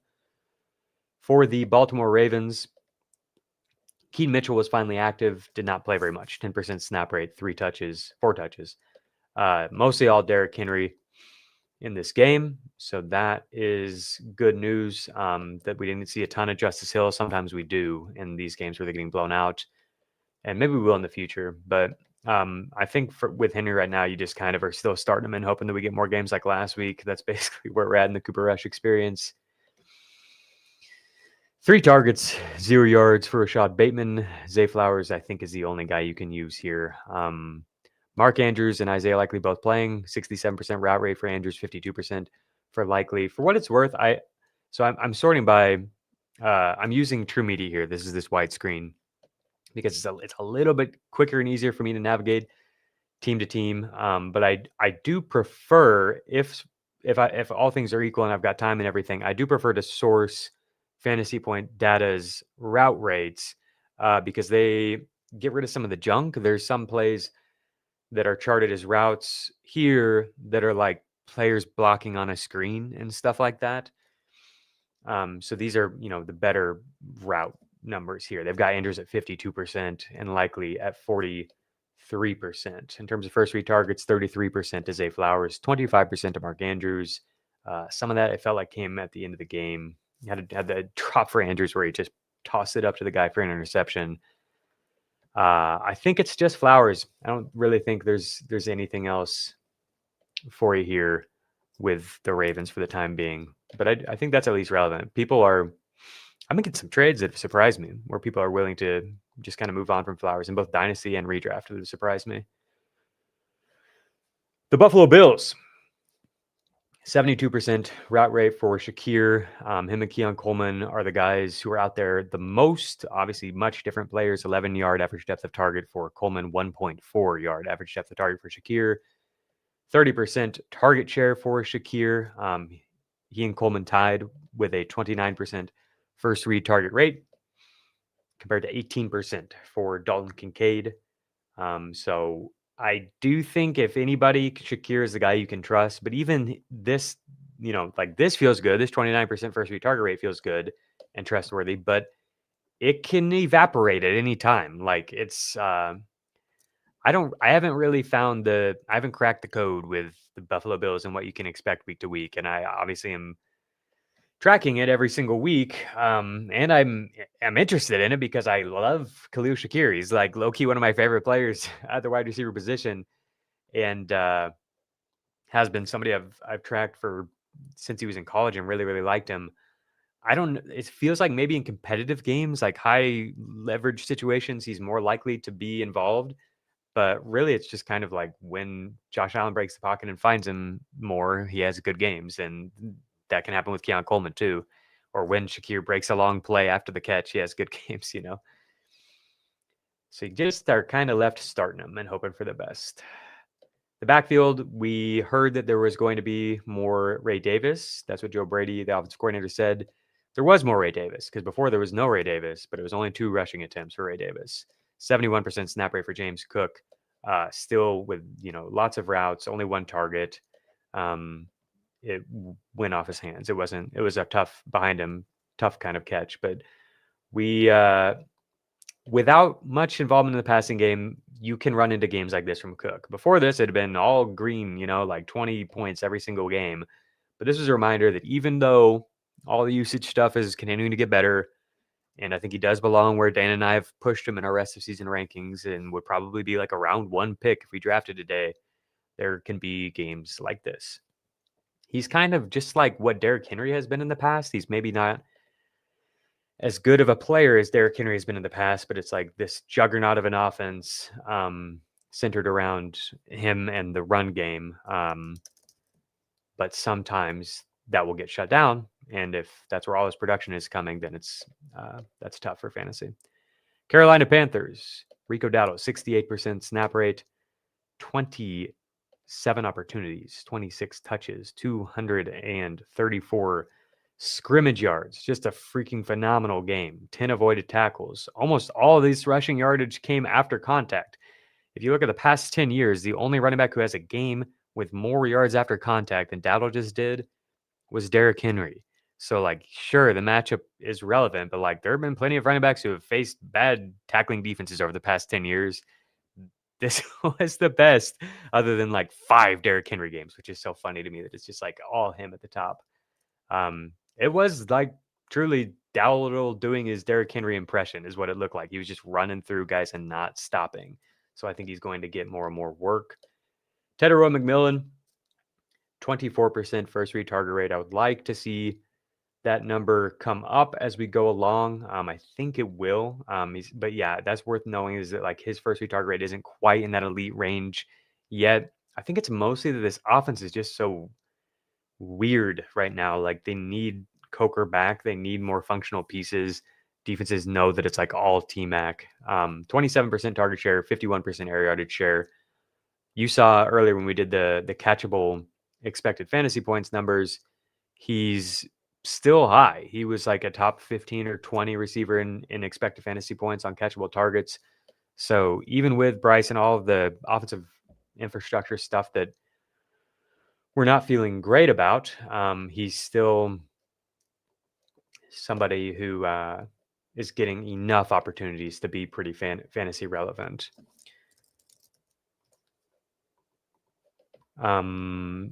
Xavier Legate was the guy who was out there running routes as the wide receiver 2. He got the touchdown. We got to see him get on the horse a little bit, get excited, fired up. That's fun. But I don't know if you can really trust it for fantasy.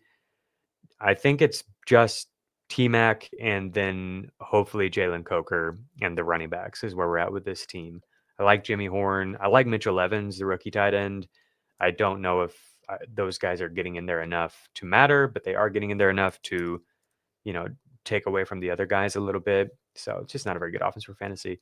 The Bengals could be a better offense for fantasy. Let's talk about catchable air yards. While we're here, we're going to take a quick detour and get back to the team by team. So I've got a tweet from Ryan Heath somewhere. Here we go. Ryan Heath does great work for Fantasy Points Data. If you aren't familiar with Ryan, he is on Beyond the Box Score every Thursday to help me decipher the best start-sit decisions you can make. Look at matchups, advanced matchup notes. He's very good at what he does. What he has here is catchable air yards per game produced by the quarterback, the entire offense. Joe Burrow last year was at 208. That led all quarterbacks. Joe Burrow is very good. This offensive environment was obviously very good for fantasy last year. Not way far behind him is Joe Flacco last year at 171. That was the 6th most among quarterbacks on a per game basis. He hasn't been as good this year, but Flacco in 2025 is at 158 catchable air yards per game. In 2025, that's the 12th most among quarterbacks on a per game basis. Compare that to Jake Browning. It's been tough sledding for Browning. Matchups have been bad, but he's just continued to play bad and even worse and worse, it's kind of felt like. 132 catchable air yards per game, that's 27th. So you're looking at like a 20% increase here potentially from Flacco to Browning, and it could be even better if the Bengals offense is better than the Browns offense. When Dan and I did pass protection rankings, I'm pretty sure the Browns were dead last. The Bengals weren't far ahead of them, but this is relevant, right? This could be an important note for these pass catchers. And while we're here talking about catchable air yards, I did prepare some notes. So I wanted to I'm going to take you through those real quick, and then we'll get back to the Bengals. So I looked at catchable air yards and which quarterbacks are producing the most so far. And here they are at the top. Matthew Stafford, QB1 in catchable air yards per game. QB2 in catchable end zone targets per game, behind Trevor Lawrence, QB1 in catchable end zone targets per game, QB8 in catchable air yards per game, Trevor Lawrence. This is just another stat to, I think, really like illustrate like that there's a lot of upside with this offense. I don't know exactly who it's going to be. It would be great for me if it was Bashal Tootin, but maybe it's Travis Hunter, maybe it's BTJ, Brenton Strange being out for who knows how long, weird injury there, non-contact, could open things up. I'm pretty sure he's leading the team in targets. So I don't really know what this will mean, but there are so many stats that have been like Liam Cohen, very good at his job. Maybe it just keeps going to Parker Washington and Diami Brown and stuff, but we've got some really good players in this offense that haven't been that productive for fantasy. Maybe it's just ETN keeps crushing, but there's a lot of reasons where I think it could shift more towards the pass catching stuff. And I think Tootin could take more work from ETN. Just want you to know, this offense could be a gold mine. Don't exactly know how it will find form, but if you have any conviction in any of those players, probably worth considering trading for them. So Stafford is 1 in this metric. We're looking at catchable air yards. Dak Prescott is 2. Justin Herbert is 3. Those guys all have the same number of catchable end zone targets. Sam Darnold is 4. Daniel Jones is 5. They have 4 catchable end zone targets produced through 5 games compared to 7 for those quarterbacks that I just mentioned. Baker Mayfield is 6. Drake May is 7. And then we arrive at Trevor Lawrence. Those are the healthiest offensive environments in terms of producing numbers for their pass catchers.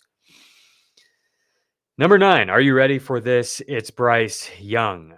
He has 5 catchable end targets produced. He has 773 catchable air yards produced. Bryce has put some really bad plays on film this year. He's made some bad decisions. Bryce has limitations to his game in the same way that Dan and I get nervous about it ever coming through for Marvin Harrison Jr. because the middle of the field is just rarely even seen. Bryce Young is better at accessing that area of the field, but really he's mostly looking to use the outside of the field. It's kind of like Michael Penix or something. There are some limitations to it. It's not perfect. I don't know if it's ever really going to work out at a high level for the Panthers offense, for as much as I admire and appreciate Bryce, and he's very, very fun. And still, this is a decent number. The important context is they've been playing from behind almost all the time. So that pushes this number up. But I do think this is relevant. And I do think that when Coker gets back, this could be a functional offense and could be a pretty exciting offense. And we could have some fantasy relevant players. The offensive line, I think, is going to get healthier too. So it's we could have some dogs in the backfield and a top, I don't know, probably still a bottom 12 offensive line, but at least nearing league average offensive line with the exciting pieces of receiver. It might not be as bad as people think and act like it is. Whenever I bring up T-Mac as a buy, there's a lot of people who come in and say that it's impossible that it could be good because the offense is so bad. It's I don't know. It doesn't really seem that way to me. Just behind Bryce Young in catchable air yards per game, Patrick Mahomes, Josh Allen, and another fun one, Spencer Rattler. Spencer Rattler at QB12 in catchable air yards per game, the same number of end zone catchable targets as Patrick Mahomes. Again, him and this next player are players who have been playing from behind, so they're throwing more. They're throwing down the field when they need to. But still, they're ahead of some other quarterbacks who have been in similar sort of circumstances, like Geno Smith, who's at QB 16. Joe Flacco, who was good in this metric last year, is at QB 19, has been playing behind a lot. Tua Tagovailoa has been playing a lot. He's QB 18. Ahead of them are Spencer Rattler at QB 12, Cam Ward at QB 13. We saw some of these throws be more catchable this past week, right? We saw Calvin Ridley finally get there for fantasy, and Cam Ward, I thought, put some really cool throws on tape in week 1. And there were a lot of downs in the games that followed. his quote went viral in terms of how he would assess their performance. This past week was really fun. I thought he made a lot of those kind of heroic throws. I've seen some cut-ups online where it's like 4 or 5 throws where it's like, that's really good. We'll see if we're going to see very much of that where they can string it together. There's a lot of limiting factors here for this offense, but it doesn't have to be a complete wasteland. It could be Calvin Ridley bouncing back. I love Gunnar Helm, their tight end, who has just like been slowly getting more and more work all year. People have asked me like him or Colson Loveland rest of season. I still would prefer Loveland. And I would prefer, Fannin, Mason Taylor, you have to take over him. But for Dynasty, definitely a guy to know. He's like one of my most rostered players. It's like him and Bill and players like that at the very top. I think he's just so slept on, and Cam Ward really trusts him. Like if you watch all Cam Ward's deep sideline throws this year, like almost 2/3 of them are to freaking Gunnar Helm. This guy's good. And then Alec Iomanner is the other name to know here. He's been up and down this season, but I think overall what he's been able to do early in his career is really impressive. So Titans, JC Latham coming back. The offense could be better. Cam Ward has given us plenty of reasons for optimism. It might all fall apart. The coach might get fired. Who knows? But like all the pieces are free, So if you believe in it, it could be better than people think. Ward's at 13. CJ Stroud is at 14. We talked about him getting the ball out much quicker. I think things are looking better overall for that offense, but it could just be the Titans and the Ravens, their past 2 matchups. Jared Goff is next, then Geno Smith, then Caleb Williams. He's only played 4 games, so on a per game basis, he would be, if my math is right, he'd be up in the same range as like Trevor Lawrence and Drake May in the top 8. Tua and Jalen Hurts. And then I wanted to give you some guys that are really low in this metric. Aaron Rodgers through 4 games. This is why I have a really tough time with like DK Metcalf, is like it has to be touchdowns and long plays, which he can do, right? Like obviously DK Metcalf can do that, but I don't know how often it's going to come through for you. And in the games where it doesn't, I think you're going to get like 5 targets for 26 yards or whatever, kind of weird games. Aaron Rodgers through 4 games has produced 246 catchable air yards. 246 through 4 games. That it's 60 catchable air yards per game. It's just he can still make deep throws. Like the arm is still live, but they're not throwing at a high rate. And the offensive line has been up and down, and he obviously can't do much at all at this point in his career to do anything about the down parts of those plays. Like when he's in trouble, he's just toast. And so like they've just leaned on getting the ball out really quickly because you can't just be taking sacks all of the time. The offense does. I mean, it's just a very, very weird offense. There's not anything like it really. The Falcons have kind of reverted to this type of play at times this year because Penix hasn't played well. But this is just a weird offense, and that's. I just wanted to add this piece of context for you. Jordan Love has a really low number in this as well. We know that they can be really run heavy, but Jordan Love, so it's 514 catchable air yards per game over 4 games, so just over 100. Even with that, he has tied for the league lead in catchable end zone targets in only 4 games. So on a per game basis, he's number 1. I just thought that was really fun. I love Jordan Love. He's a crazy person. Michael Penix is the last one I'll bring up. He's almost identical to Love, just over 100 catchable air yards per game is where Penix is at. All right, let's get back to the Bengals. Am I still screen shared? Yes. Okay, 25% first read target rate for both T. Higgins and Jamar Chase this past week. I think both of them are players that you can feel reasonably optimistic about with Joe Flacco back. I think T. Higgins particularly could really benefit from having Flacco there. It just has a good stylistic fit. And then obviously Jamar Chase is pretty much locked into the top 10. Mike Gesicki, 44% route rate. I don't think you really want anything else to do with the Bengals. 42% route rate for Chase Brown. So that's been coming down. Samaje Perine ran more routes last week. We did see 8 targets go to Chase Brown. So maybe we could turn this thing around, but I luckily didn't get any Chase Brown this year. I had Bucky Irving is who I preferred in that range. So I don't have to deal with this headache. I think if I had him, I would honestly be fine selling him if anybody's like willing to buy him right now, if they're feeling like it's a buy high or whatever. Good luck and Godspeed to you if you've got Chase Brown. Quinshot Judkins, 54% snap rate, just getting tons of touches. I already hit on him in the XFP discussion earlier. I'm a little surprised at how high he is, because like in my mind, I gravitate towards, snap rate and route rate as the first signals at running back. But it's like, yeah, man, when he's out there, he's getting the ball constantly. Dylan Sampson barely plays. He basically just comes in if Judkins needs a breather.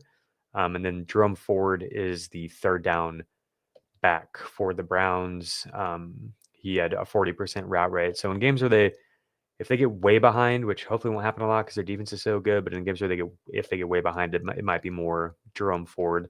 29% first read target rate for Njoku in week 5, which is, I believe, his highest number on the year. It was really even among everybody else. 14% for Judy, 14% for Fannin, 14% for Isaiah Bond. It's going to be interesting to see how this takes form here with Dylan Gabriel. I don't think I want any part of this if I had to guess. He played better than I expected, but I think there are just pretty clear limitations with what he can do.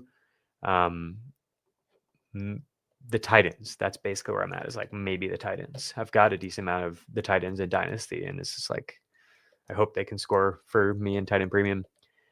Dallas Cowboys, such a good situation here. Everybody eats, basically, is kind of where we're at, with everything coming together and working well. We got freaking 14 points for George Pickens, 24 for Jake Ferguson, 18 for Ryan Flournoy, 27 for Javonte Williams. Flournoy is probably the person who you're most curious about. We've talked about all these other players at length. He did not run as many routes as Jalen Tolbert, but he did tie for the team lead in targets with 9. He had 6 catches for 114 yards on 86 air yards. They were getting him the ball behind the line of scrimmage and deep down the field. They were trying to get him the ball in space. So as we transition to the Denver Broncos, it's kind of like the role that Troy Franklin has been playing. Like Franklin, he's a very good athlete, a better athlete, I would say, probably than Franklin. He is interesting. I watched him a lot in the preseason last year because one of my sick buddies was obsessed with this guy and telling me that he was going to be some kind of breakout. And a wizard is never late. They arrive precisely when they want to, never wrong, just early. All that stuff applies here. Good job, Creighton. That's my buddy's name. He nailed the Ryan Flournoy call. He's somebody to pick up in Dynasty, and if you want to watch his cut up for week 5, you can watch that on my Twitter account. He had a 26% first read target rate. It's good stuff. I think Kevontae Turpin coming back would mean probably less of these looks. And so this all might just evaporate, but he played pretty well, and he's a phenomenal athlete. He's a player that the team is stuck with.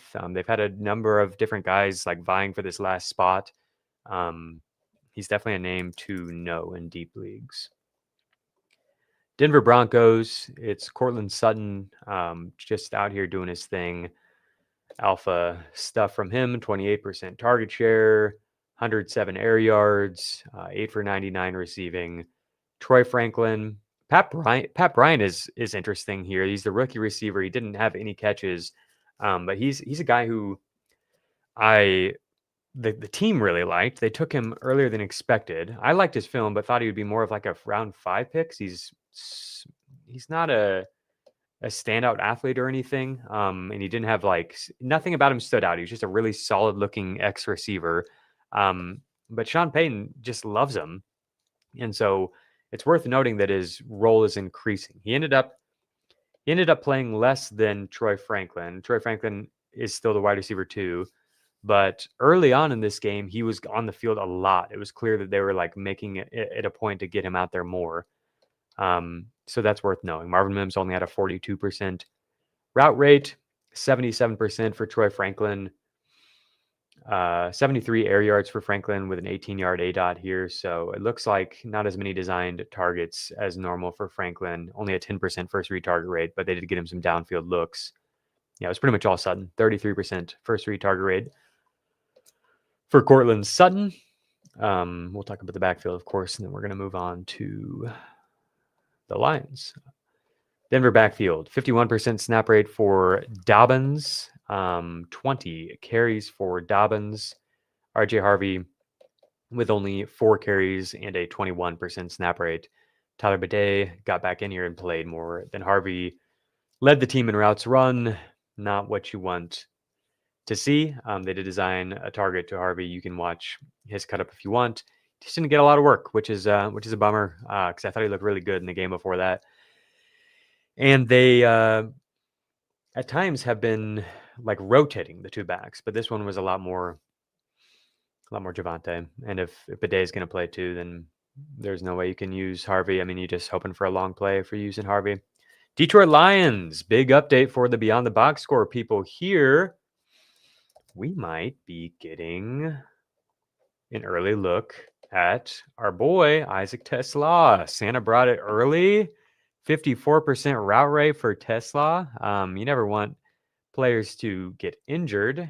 So I'm sorry for what's his name? He's so good. The little explosive guy that always plays well for them. Blanking on his name right now. This is awful. You got to look it up. Anyway, Tesla, we know what he can do. He didn't do a whole lot with his opportunities, but Khalif Raymond, shout out Khalif Raymond. I'm so sorry, King. He's been like so good on a per route basis. You look at yard per route run rates across 23-24 season, you're going to see Khalif Raymond a lot higher than you expect. No disrespect. But anyway, yeah, Tesla, like he got the touchdown. He only got one target though. So I'm going to dig into him more for sure. I'm really curious what the routes were like. I need to watch. I didn't know he played this much in this game. 54% route rate. That's great. Still nothing doing here for Jameson Williams. 1 reception on 1 target. It's like Amon-Ra is just dominating. 50% first read target rate for Amon-Ra St. Brown. 54% of the air yards. It's like Dan said, they're like doing a lot of plays where he's isolated and they're just like looking for him as the clear best option here and the route winner. And then Laporta is playing well as well. So there's just not a whole lot left. In the backfield, a pretty even split here. It was a David Montgomery game where he had all his family and friends in attendance and everything. So we got the passing touchdown. That's dope. 18 attempts for Montgomery, 12 for Gibbs. Before that, we had seen things shifting more towards Jahmyr Gibbs. So I think that's probably what we can expect going forward. But I do think that this matchup against the Chiefs is better for Montgomery stylistically. What a time right now. We've got so many freaking, like, this past week of games was so much fun from start to finish. We had the freaking Mac Jones thing at the very beginning, and then like it ends in this crazy Trevor Lawrence game. We've got the Baker Mayfield, Sam Darnold game. Bryce Young, cool comeback win. The insane Titans Cardinals game for the first Cam Ward win of his career. Spencer Rattler got his first win.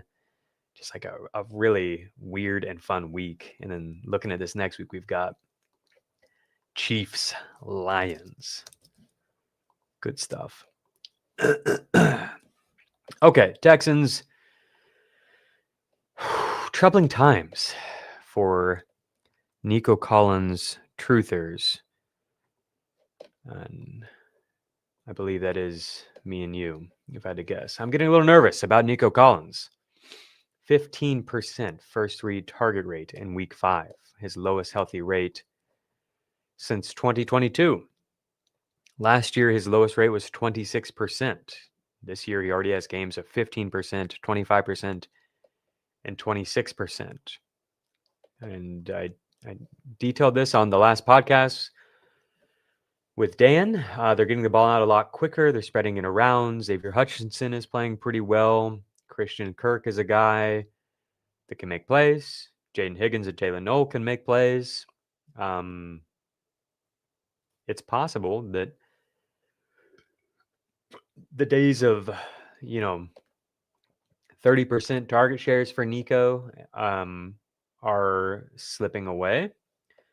I don't want to believe that. I think he's somebody who is the type of player that you should build the offense around. If I had Nico Collins, I would throw to him pretty much every play. The guy can win in so many ways.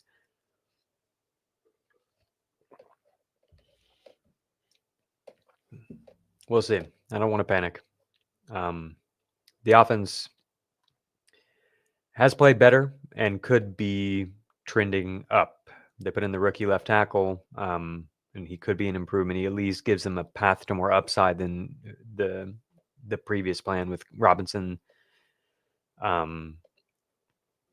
These rookies at receiver, Nolan and Higgins, are two talented dudes that could give them a path to more upside. If Stroud is able to settle into this place of more comfort and being able to read things out quicker, maybe this works. The run game has been working a little bit better these past couple of weeks. But again, matchup for sure. Yeah. I don't know where to go with this. I'm just like, it makes me sad to see this from Nico, because it almost just doesn't compute for me. It's like, how could a healthy Nico Collins not be crushing? It's kind of crushing me. Indianapolis Colts. Speak of crushing, my gosh.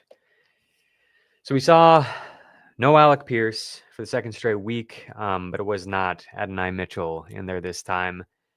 After a wild week 4 for AD Mitchell, barely played. 2 routes, 1 target for AD Mitchell. Ashton Doolin tied Michael Pittman for the team lead in routes run, and he's a decent player. He's not a bad player. I think they can put him in and not really miss a beat, and just keep this machine churning right along. And Jonathan Taylor just keep pounding just touchdowns over and over. The route rate continues to be really high for Jonathan Taylor, 69% in this game, 78% for Tyler Warren. So we're seeing that continue to creep up into that range that we need, that we want for tight ends, and that 85% range would be ideal for the rookie. I think we'll see him maybe settle in there. The first 3 targets have not been very high for him. When we looked at tight ends earlier, I don't think we saw him. Like his expected fantasy point number was relatively high. I think it was like tight end 6 or something, because he gets a lot of involvement around the end zone. 22% first 3 target share on the year for Tyler Warren, 25% for Pittman. That's pretty good. That's totally fine for a rookie, especially. That'll probably keep growing. In this game, it was Josh Downs, 29% first 3 target rate. I think most games it's going to be Michael Pittman.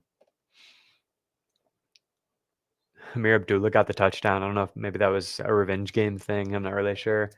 I like to see DJ Giddens getting some work. I've done a cut up on him anytime he's gotten playing time. He's a fun player who could add an explosive element and a good change of pace from Jonathan Taylor. So we'll keep an eye on his usage as we go along, because that would potentially affect JT a little bit. The Jaguars, what a game for Trevor Lawrence, creating with his legs. What did Trevor end up with? It seemed like he ran so much. Trevor Lawrence had Trevor Lawrence had 10 rushes for 54 yards and 2 touchdowns. Trevor Lawrence produced 14 first downs in this game.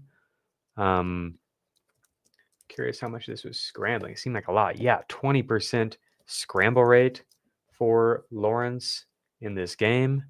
That's really high. 20% is like Jaden Daniels' range. Also had 3 designed rushes for Lawrence in this game. So that's huge for anyone who wants to trust Trevor Lawrence for fantasy. If he starts to run, that would be huge. That was something that really elevated Baker Mayfield as a fantasy player. Obviously, the 41 passing touchdowns helped too, but getting that extra rushing, and that was something that Liam Cohen talked about with Trevor a lot. So that was big to see.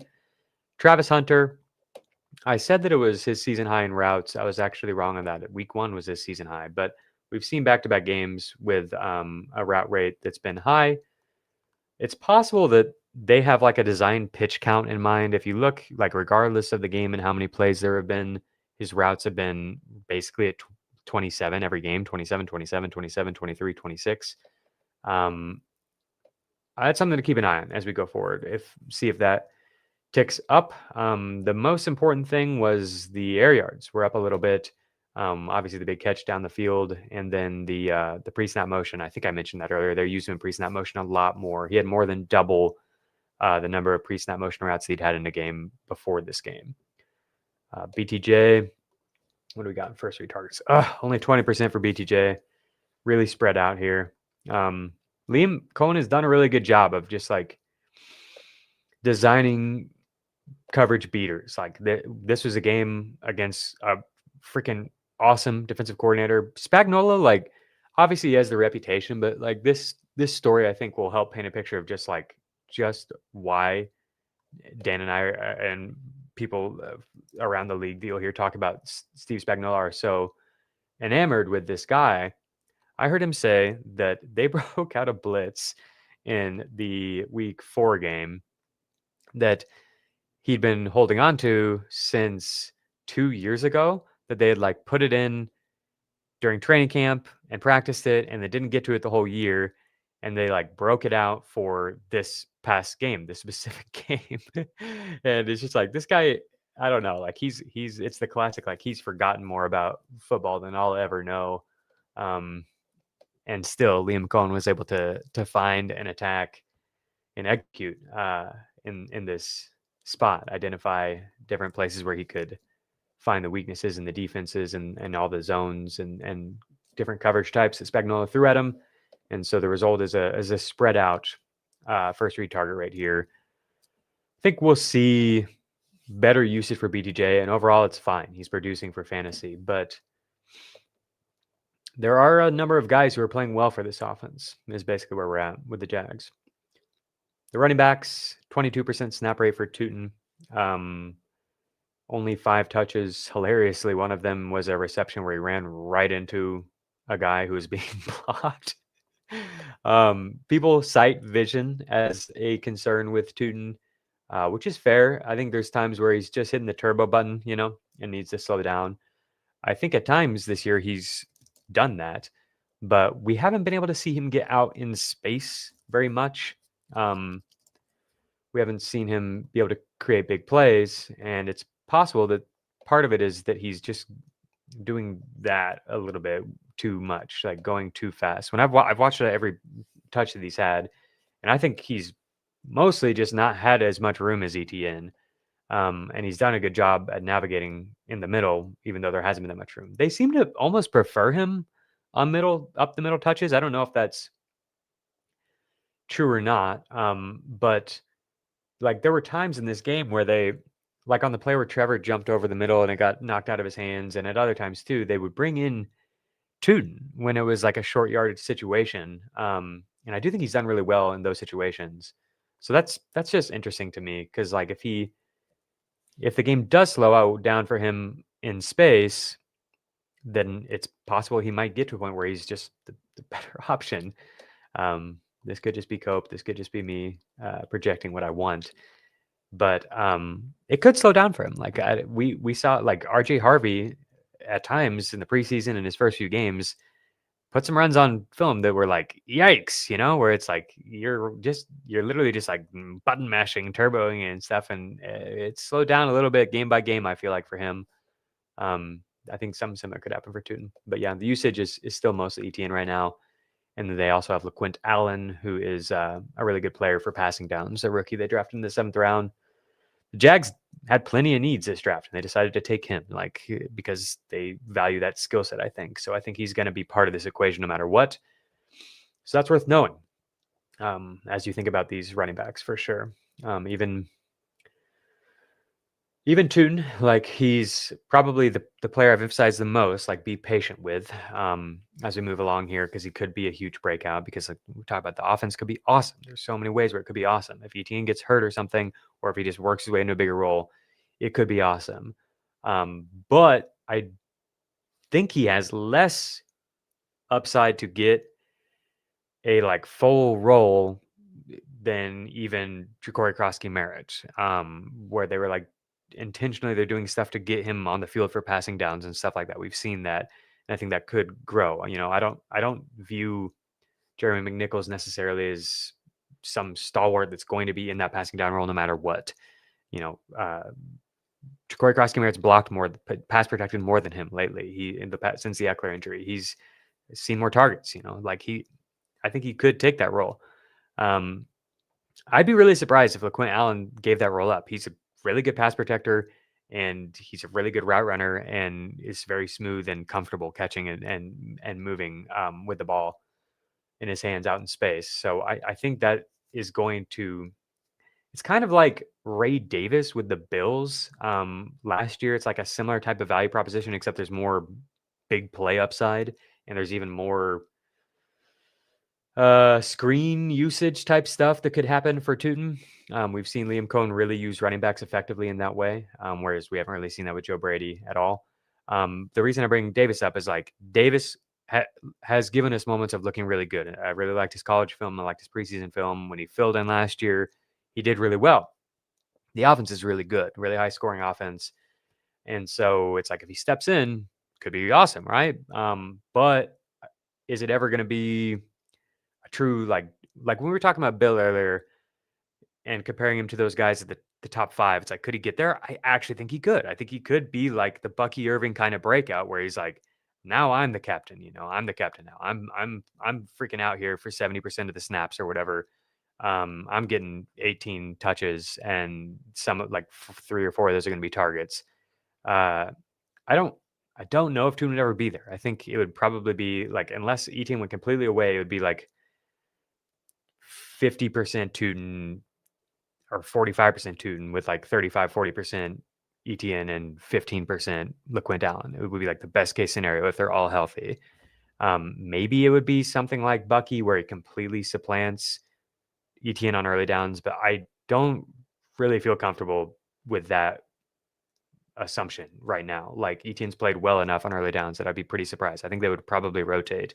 That's what was happening with Rachaad White at first in Tampa Bay last year when Bucky was taking over.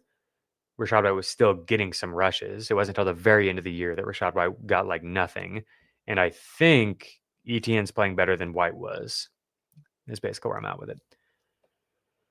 Okay, Kansas City Chiefs. Xavier Worthy is out there and is getting a lot of looks. He does give up some extra yardage potential by trying to get to the outside. He's and like out of bounds. He's clearly playing through the injury and being intentional about it. But they also have given him over the middle looks and end arounds where he could get hit immediately and stuff. Like, they're giving him, they're not completely shying away from contact with him, which maybe will make you nervous if you're worried about him getting hurt. But I do think it's like it's not even like Stephon Diggs where we're like really easing him in or anything like that. Like, no real reservations with the role. He's playing 80% route rate in this game, 22% target share, 123 air yards. Travis Kelce with a team high 31% first read target rate, but only an average depth of target of 4.4 yards. He scored a touchdown in this game, right? I thought he did. Marquise Brown, Tyquan Thornton, both involved. I don't know what to do with Thornton because they are playing Brown ahead of him and they're playing Juju ahead of him. I think that surely when Rashee Rice is back, Juju will not be playing ahead of him. And Thornton continues to play well. Like, he seems like he clearly has played well enough to keep getting looks. And he's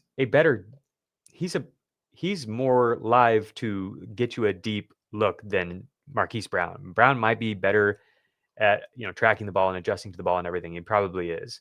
But like the speed is so real with Thornton. And he's giving the team looks down the field that haven't really been there in the offense in the past. So I think he's like I've got him on best ball dynasty teams and stuff, and I'm definitely keeping him there. But even like, what do you do in a deeper league where you have start sit decisions and you have, players you might want to like go after on the waiver wire, like Flournoy or him, I view him as pretty similar to somebody like Flournoy, except we've seen him do it all year long. I think he has a similar number of threats to his playing time. I think Dak is playing better than Mahomes, but when everything gets back for this Chiefs offense, it could be as good or even better than the Cowboys. They don't have the defense that is just giving up tons of yards and points over and over quickly and giving up, huge shootout games over and over. But man, I don't know. I continue, like every time I watch the Chiefs, I'm like, Tyquan Thornton's playing so freaking good. Raiders, Trey Tucker is, he's playing really well. He's balling out. They've talked a lot about how he's continued to evolve as a player. We've always known he has the athleticism to do something like this. So it's cool to see it kind of find form here. It's really the only thing I want to talk about with the Raiders, honestly. Jakobi Meyers, the role is still there, but things have really dried up, and Geno is playing just absolutely some of his worst ball I've ever seen, and that makes me really sad. Dante Thornton, if you've been holding on to that one, I think you can let go. Jack Besh, they got in more. That maybe that's because of the Bowers injury. Like maybe they want more of that style of a player in. But I also think it's just that they've been treating this as like a test run, I think, for Thornton. Like, show us what you can do. They've tried a bunch of different things. Like Pete Carroll even said that, like during the preseason, that Geno like put him in a lot of positions like to see what he could do. And he made one really great catch in the preseason, but mostly we haven't seen a lot from Thornton. And he is a player who's only a part-time guy at Tennessee. I think it makes sense that he's like a project, whereas Besh is the more refined player. Don't think it really matters either way, but I would probably move on from Thornton. Target shares even. I mean, Myers led the team with a 22% first read target rate, so there's not really much to report here. Let's look at the backfield. In the first half, 90% snap rate for Ashton Jeanty, 75% route rate for Ashton Jeanty, 4 catches on 6 targets for 42 yards in the first half alone for Ashton Jeanty. So that is really good stuff. But I mean, if he's going to sit in blowouts, that's what I worry about, is like shutdown potential here. If the team just becomes one of the absolute worst teams, they're going to be getting blown out a lot. And if he gets dinged up at all down the stretch, do they just phone it in? I don't know. Chargers, kind of everybody eats a little bit, just not as much this week, but everybody's still playing the same roles. Again, it is more QJ down the field in terms of like route depth and stuff like that. 30% first read target rate for Keenan Allen. Here's QJ's at 13%. McConkey's with 17%. He did have 2 end zone targets. I rank the McConkey Allen QJ, but it's really close. You can go any which way. I am nervous about the QJ stuff, but maybe by the end of the season, if Joel comes back and is healthy, it'll be fine. He's played well enough to warrant some patience and everything, but Chargers backfield, it was Haskins who came in first, and it was Vidal who played when they went to the backups. Trey Lance, I think, is who came in. So my guess is it's Haskins who gets the start. So rough on the Hampton injury. He was gonna smash. He was playing so much. What's rough is that the freaking Chargers didn't keep our boy Rocket Sanders. That made me so sad. He played so great this preseason, and they just let him walk because they like these guys who they have in the building and have been around. But it's like, man, now you're down Najee Harris and Amari Hampton. It would be legitimately, I think it would be Rocket Sanders' takeover right now. But Alas, here we are in this simulation. The Rams, 91% snap rate for Kyren Williams. Blake Corum fumbles one time, and he's toast. Kyren fumbles every game. 32% first read target rate for Puka Nacua, 26% for Devontae Adams. It all funnels through those two. We did see our boy. Where is he? Yeah, T. Ferg. He did get a first read target. They bring him in for like 2 routes, I think, in the whole game, and one of them is like, I think they were both like, isolate T. Ferg. It's just so funny because like if you don't know what I'm talking about, it's Terrence Ferguson for the Rams, super athletic tight end. Really like his film, and some of his college data was really pretty interesting too. They seem to really like him, but not trust him with whatever it is, the playbook or blocking, I think, is what I've heard mostly from McVay when he's talked about it. He's a name to know, like, for sure. If this role scales up at all, you'll hear from me and you'll know, like, go get him, because he's a super talented player and this is a great offense, and like nothing's happening for them at tight end. Like nothing is happening for them at tight end. So maybe he could come in and do something. And they seem to have an idea of like him being able to do something. They were aggressive in getting a tight end in the draft. They've been trying to do that for 2 years now. They're linked to Bowers. They were linked to Colson Loveland. And then they got him, and they've talked about how much they love him. And then like when he goes out there, they use him. They like use him in very specific ways. So I don't know. Looking at the receiving notes here for Kyren Williams, these past 2 weeks, he had 10 targets. In week 5, he has 83 receiving yards and 2 touchdowns over the past 2 weeks. That's way different than normal. 19% first read target rate for Kyren this past week is way different than normal. So I don't know what that is. I haven't thought about it at all. My guess is that it's like a matchup based thing or something. Using running backs out of the backfield. I've been listening to Ben Gretsch and Sean Siegel on their podcast, which is Stealing Bananas, which is a great listen. If you've got time for 2-hour podcasts or whatever we're doing here, if you don't know about that podcast, you should check it out. It's worth your time and it's a lot of fun. They've been talking about how using running backs in the receiving game is kind of like a cheat code right now. It's kind of like another way to really attack the defensive meta and like crack what defenses are doing right now. I don't know if Kyren is the guy you want to use in the way that they've been talking about specifically, which is like Bijan on wheel routes and stuff like that. Bucky Irving in week 4, Ashton Genty lately, where it's like you're getting the defense they're not allocating resources to stopping the running back. I think we'll start to see with Bijan a little bit because his usage has been so sick. And like Devon Achane too, where they're like going out wide and doing a lot of different stuff with them and getting them in motion before the snap and stuff. But anyway, you're getting these running backs with linebackers on them.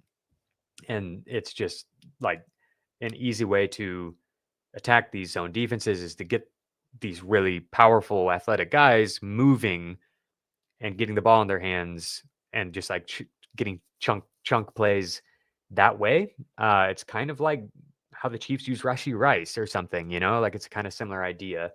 Anyway, Kyren Williams has a 77% route rate this past week, and it's been high each of the past 2 weeks after being low to start out the season, which is just interesting to me. Like he has been kind of all over the place. Last year, he was getting like the highest route rate at the running back position to start the year, and then like tapered off as the year went on. Here you can see the fantasy points data. They track this week to week, so it's like 47% route rate week 1, 35% week 2, 46% week 3, and then 60% and 77% these past 2 weeks. I mean, I don't think it's something that's going to stick, but if it does, especially like the targets, I don't think are going to stick. But if he is more involved in the receiving game, then it's like this. We've seen this guy put up 20 fantasy points per game before. He could be, it could be another one of these guys who's like in this top 5 conversation. All of a sudden, you've got 8 top 5 running backs or whatever. He would definitely be throwing his name in there because it's good offense. The offensive line isn't playing well, but I think it could be a little healthier and better. And obviously good scheme. And then if you get receiving work as well. That's every box checked. Speaking of every box checked, even with 10 carries for 16 yards, Devon Achane gives you 17 PPR points. This guy is freaking phenomenal. I've got a Devon Achane stat for you. I think I've got that link. Yeah. Devon Achane was used in pre-snap motion at a season high rate in week 5. So what are they going to do without Tyreek Hill? I looked into it. They used Devon Achane in motion a lot. They used Darren Waller in pre-snap motion more, and they used Malik Washington in pre-snap motion, which they do. They've been doing that a lot. They try to get him, get the ball in his hands in some creative ways. Malik Washington, not much came of it. Malik Washington is just not, that's like the only way that he's being used. They're not using him down the field at all, which is a little discouraging. I think that he can do it. Like, I watched a bunch of Malik Washington college film, and I just think he's a baller. I really do. Maybe he's not quite big enough, not quite fast enough to do it against pros. Maybe. But I would at least like to see it. At least give him a chance to do it. 4.8 yard average depth of target on his 5 targets. 60% route rate for Washington. So that's up a little bit from the week before. But it's still Nick Westbrook-Akine playing more, especially for like running downs and stuff like that. So basically where we're at with the Dolphins is a bunch of different pieces and like 2 clear studs. And then Waller maybe can be a 3rd fantasy stud if the offense scores. If the offense gets in scoring distance, I think he's clearly the guy there. He can definitely win down the seam and over the middle. I just don't know if Tua wants to make those throws that much, and I don't know if Mike McDaniels wants Tua to make those throws that much. But that's his role right now. I don't think he moves super well laterally, Darren Waller, and so it's mostly vertical stuff. And then in the end zone, in the red zone, they're looking for him to win jump balls. I don't think the other guys matter. I think it's Achane and Waddle matter. Waddle's role didn't change a whole lot. I was hoping that we would see him in pre-snap motion more and stuff like that. But 15 yard average depth of target. We'll see how it changes as we go week to week, and I'll keep you updated on that. 35% first view target rate is still really good. But I don't know how often. I'm trying to remember who they played. I feel like it was a good matchup. I don't know how often Tua is going to be able to just drop back and hit Waddle on these deep posts and ends and stuff like that over and over and over, the digs and stuff like that he was winning on. And so we've seen, with Waddle that like he can do this, but then when there are spots where that gets taken away, he gives you almost nothing because he's not getting the short yardage catch and run stuff that he used to get early in his career. They played the Panthers. Yeah. So the Panthers cornerbacks have actually played pretty well this year. I don't want to disparage them for no reason here. It was a good game. Good game from Waddle. He had a high route win rate and everything. If you look at like fantasy point status tracking, they liked what they saw. Ollie Gordon, 26% snap rate, not doing much. They use him up the middle a little bit, but the run game just didn't work at all in this game. They had 13 rushes for 14 yards on running back runs. Minnesota on bye in week 6. Not a whole lot to give you here. Jordan Mason, 71% snap rate. He's the guy in scoring distance. There was a moment where Xavier Scott, I think that was this week. It's all been a blur with these freaking overseas games and everything on Sundays. It's been a blur. I think it was this week that Mason fumbled and Xavier Scott got in for like a whole quarter, basically. I think it was the second quarter. But then they went back to Mason like full. That is correct. Thank you, Aaron. I was wondering. As somebody who does not sleep, so I was up for the 6:30 Pacific time game and have Jordan Mason on my team. It's just good to hear from you, man. I was wondering if there was anybody else in here, if it was just me. Yeah. So still the bell cow is where we're at with him. I think we've got one more game on Aaron Jones being out.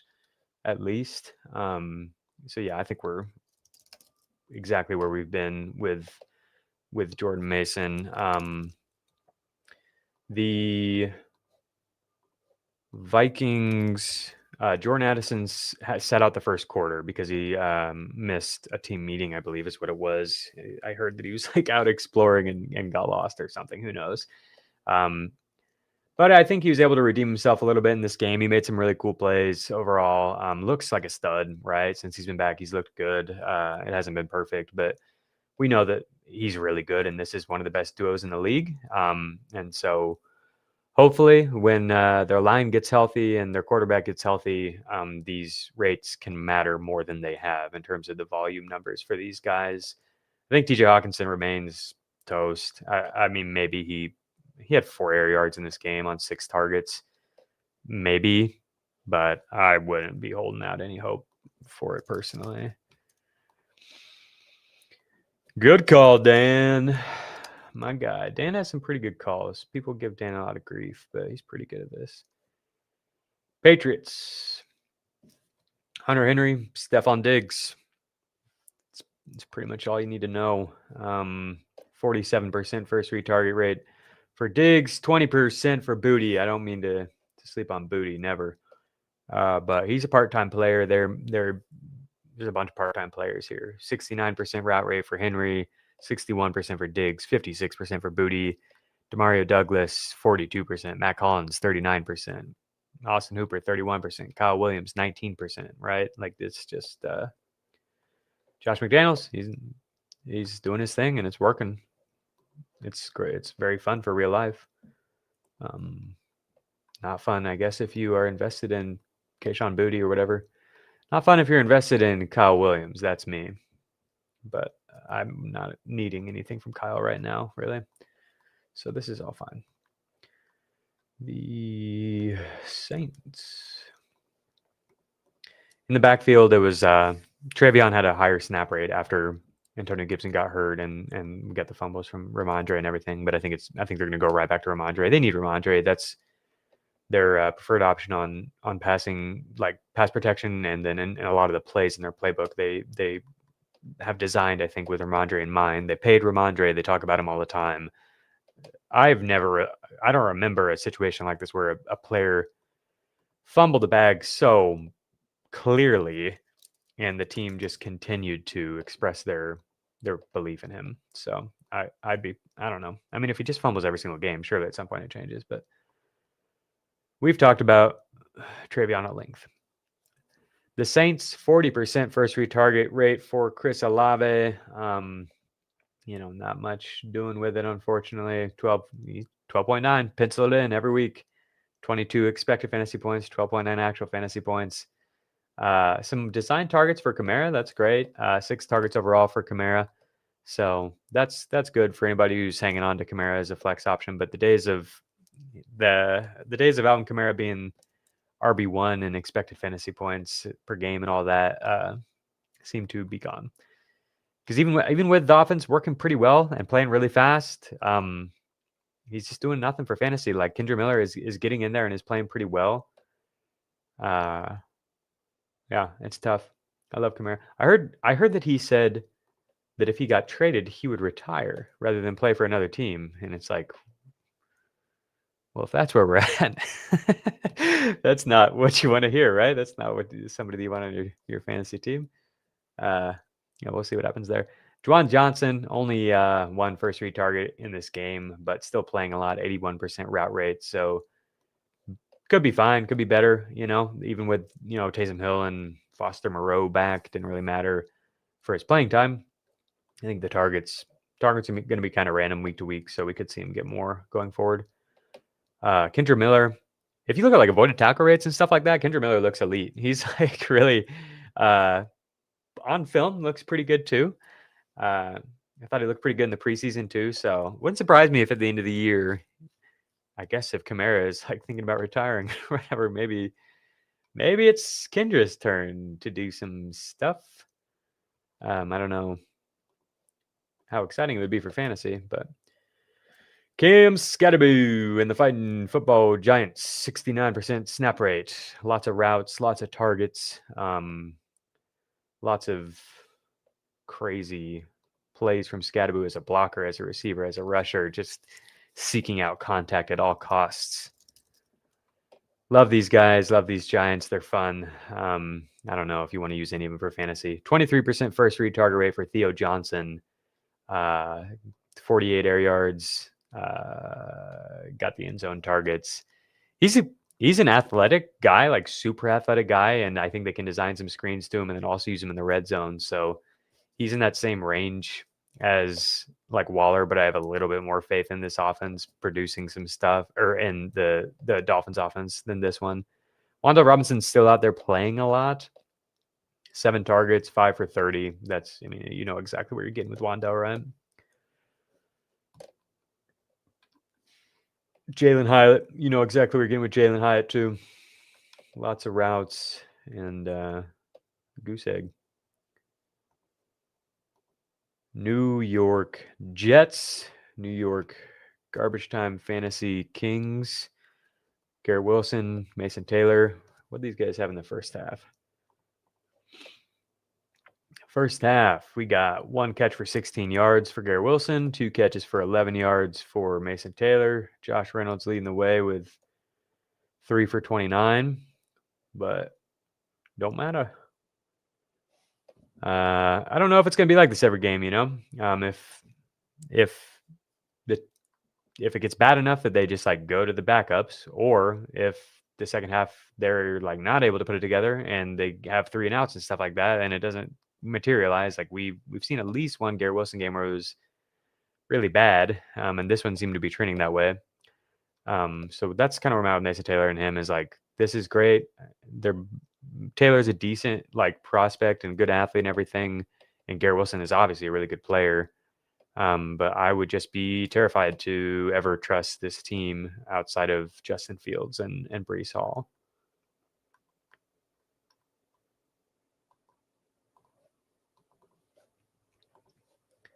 It's got to be first read target rate for Wilson, 100%. 38% first read target rate for Wilson, 24% for Mason Taylor.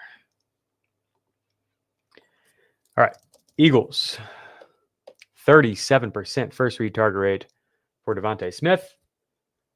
94 air yards for him, 84 for A.J. Brown, 95 for Dallas Goedert is a lot. 8 targets for Goedert, tied with A.J. Brown. Had the same first read target rate as well, 22% for each of those two. With all of these guys healthy, 1 or 2 of them are going to miss out on fantasy points every week. If there's ever a matchup that stands out for any reason, Ryan and I will let you know on Thursdays, but basically you're just kind of playing roulette here. Saquon Barkley's route rate was only 36%, so we've seen him get more receptions, but they did not give him hardly any touches this week. Still played a lot, you know, found the end zone, had one of the big plays that we've been waiting on, but the usage is weird. San Fran. Aaron has brought up, should we worry about Christian McCaffrey's workload? 30 touches in this game. Nobody even coming close to McCaffrey. If you look at season-long touches at the running back position, it's been pretty nuts what he's done. I hope that he stays healthy, of course, but it is a long season. He has 130 touches. Jonathan Taylor has 110. James Cook and Saquon are the only other 2 above or at 100. So we'll see how long they can keep doing this. The run game is not working at all. It's so weird seeing this from a Shanahan run game. They're the only team in the NFL without a rushing touchdown. Exactly. Yeah. They can't, like, anytime that it's obvious that they need to run, it's like no chance at all. The other interesting, they're pass blocking reasonably well and run blocking terribly. I remember, so we did the run blocking. Dan and I did a run blocking breakdown for every team a couple weeks ago, and the Niners were like outside of the top 20, I think. And so going into the pass protection one, I was like thinking they were probably just not playing well as a whole. And then I was like, wait, they're like a top 5 or 8 pass protection unit. Like when I was watching Trent Williams specifically this last game, and I just don't, it doesn't feel the same as it has in the past. Cause I'm like, why don't you run at Trent Williams more? It feels like they run it on the right side a lot and just get shut down. But then the more I focused on him, it didn't feel like he was getting a lot of push. How old is he now? Like he's getting 37, 38, I think. Yeah, it's getting to the point where it's like maybe he's not really the guy that you can just trust to like completely anchor and dominate for you up front. I don't want to be blasphemous here when talking about him or Chris Jones, but that's kind of how I felt watching the Chiefs lately. Like Chris Jones had that almost sack where Trevor got away lately, and it's like I don't know if he's quite the same as he always has been. So rewatch the play where Trevor falls down and scores the go-ahead game-winning touchdown. Yeah. I have never seen anybody quit on a play like Chris Jones on that play. Oh, gosh. Watch it again and just look at Chris Jones. I'm not kidding. I'm not exaggerating. I've never seen anyone quit on a play like that. Oof. All righty. San Fran, first 3 targets. Jake Ton just tied in 1 in week 5 and expected fantasy points. Had a 25% first 3 target rate. Caught his end zone touchdown. Just keep scoring touchdowns. Kendrick Bourne, what a freaking game. 25% first 3 target rate for him. 19% for Demarcus Robinson. These guys are pros. They're vets. They're the exact kind of guys that will come in and be fine with Shanahan. Kendrick Bourne has been pretty good. Anytime he's been on the field for the past 4 years, he just is off and on. He just gets hurt a lot. Demarcus Robinson has familiarity with this type of offense. So I think this offense is fine. Like it's just a masterclass from Shanahan and no real surprises. Bourne is the guy I would use if I needed to use one of them for fantasy. Seattle, more routes, more snaps, more red zone looks for Zach Charbonnet. I gave the breakdown on the rushing up the middle, how the success rates, which I don't want to get carried away with, especially in a small sample size, but success rates do favor, not overall, but specifically on up the middle runs, success rates do favor Charbonnet. Overall, I think Walker's better. I'm not trying to disparage Walker. I love Walker. There's a reason I was high on him going into this year. But I think Charbonnet is good too. And I think it's totally reasonable that a play caller might think that he gives him the better shot at keeping things on track. And everything we've seen from Seattle in terms of the way that they use the running backs indicates that that's the case. And so that's why Kenneth Walker was one of the biggest followers this week for me, is I don't have any reason to believe that it will change. I hope that it might, but we are where we are. It's a lot of different players mixing in for the Seahawks here, like AJ Barner splitting time with Elijah Arroyo, the rookie tight end, super athlete there. Barner is the one they focus on more in the red zone. He also had 7 targets in this game, which is a bit of an outlier, but he flashed at moments last year on film and has played pretty good this year when given opportunities. And then we see that, this is the best version of what could happen for him in a game. I don't think he's as exciting as, Theo or even Mason Taylor or whatever, but the offense is much better. If it's just who do you want on a best ball team where you just want multiple shots at upside, it's probably him, even though the other guys seem more exciting because he can get you touchdowns.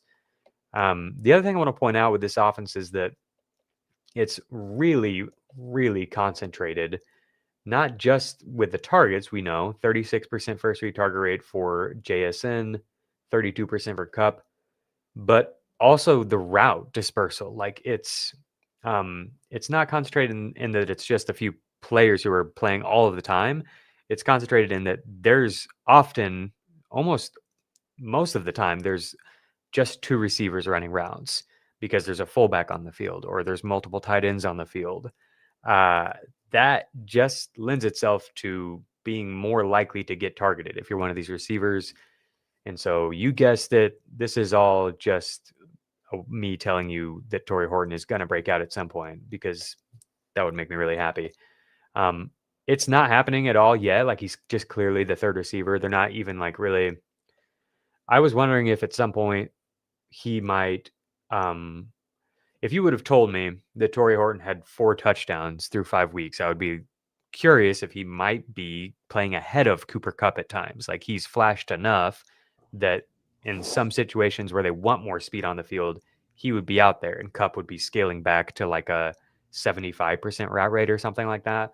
That hasn't happened at all. 50% route rate for Horton compared to 94% for Kupp. And so I do think it's injury contingent only for Horton, outside of like really deep leagues or something where you just put him in and hoping that he keeps doing what he's doing right now. But I don't think he's going to score, 14 touchdowns or whatever. But if there were an injury to either one of these receivers, I think he would enter the top like 40 receiver conversation, which seems crazy because Kupp's not really even there right now. He's barely there. He's on the periphery of that range. But like, I think he would give you a lot more upside than Kupp. I think Kupp is like basically just somebody who they're looking at in the red zone. Let me look. I haven't looked at this. I'm curious what the like red zone and end zone target numbers look like for the Seahawks, because I speculated going into the year that it would be a lot of Cooper Kupp, but it's not. 12% target share in the red zone for Kupp, with Barner and Jackson Smith-Njigba and Elijah Arroyo being the lead guy there. This is a small sample size, 16 total team targets in the red zone. How about end zone? It's just going to be a lot of the tight ends, I think, from watching them. Torrey Horton, let's go. 40%, and then no end zone targets for Cooper Kupp so far. So yeah, Kupp is basically nothing for fantasy is kind of how it feels. If you need to just like plug him in for 5 points a week or whatever, I guess go for it. I think it's possible that if Horton were in for Kupp, or even if Horton were in for JSN, that he would be a better fantasy player than Kupp is right now. I think he's one of the few like wide receiver stashes that I think makes sense. With wide receiver, it's just way different than running back stashes, because like if a running back steps in, like Michael Carter's got 25 touches, a running back can step into 60, 70, 80% of the work, whereas a receiver's stepping in and like getting a 20% target share or something. Yeah, but Horton is a special boy. We know that. Tampa Bay, not much doing for Sean Tucker. A lot of people think, there are dozens of people who think he might be a special boy, but he got 3 carries for 3 yards and 3 receptions for, that can't be right, -4 yards. Emeka Egbuka is the man. Chris Godwin has been in the past. We'll see if he can get back there. 79% route rate. Average depth of target was only 2.8 yards in this one, whereas the first game back for him, we saw a lot of downfield looks, but only a 15% first read target rate for Godwin, even though he was out there for most of the plays. Egbuka had a 27% first read target rate. I think this is another aspect of the Egbuka conversation that's worth bringing up, is like this number could grow. He's been top 5 in production without a lot of first read targets. It's mostly been, like Dan detailed on the Tuesday show, Baker is working his way to and finding Egbuka as he reads out the defense. But yeah, what if he has played his way into a more featured role?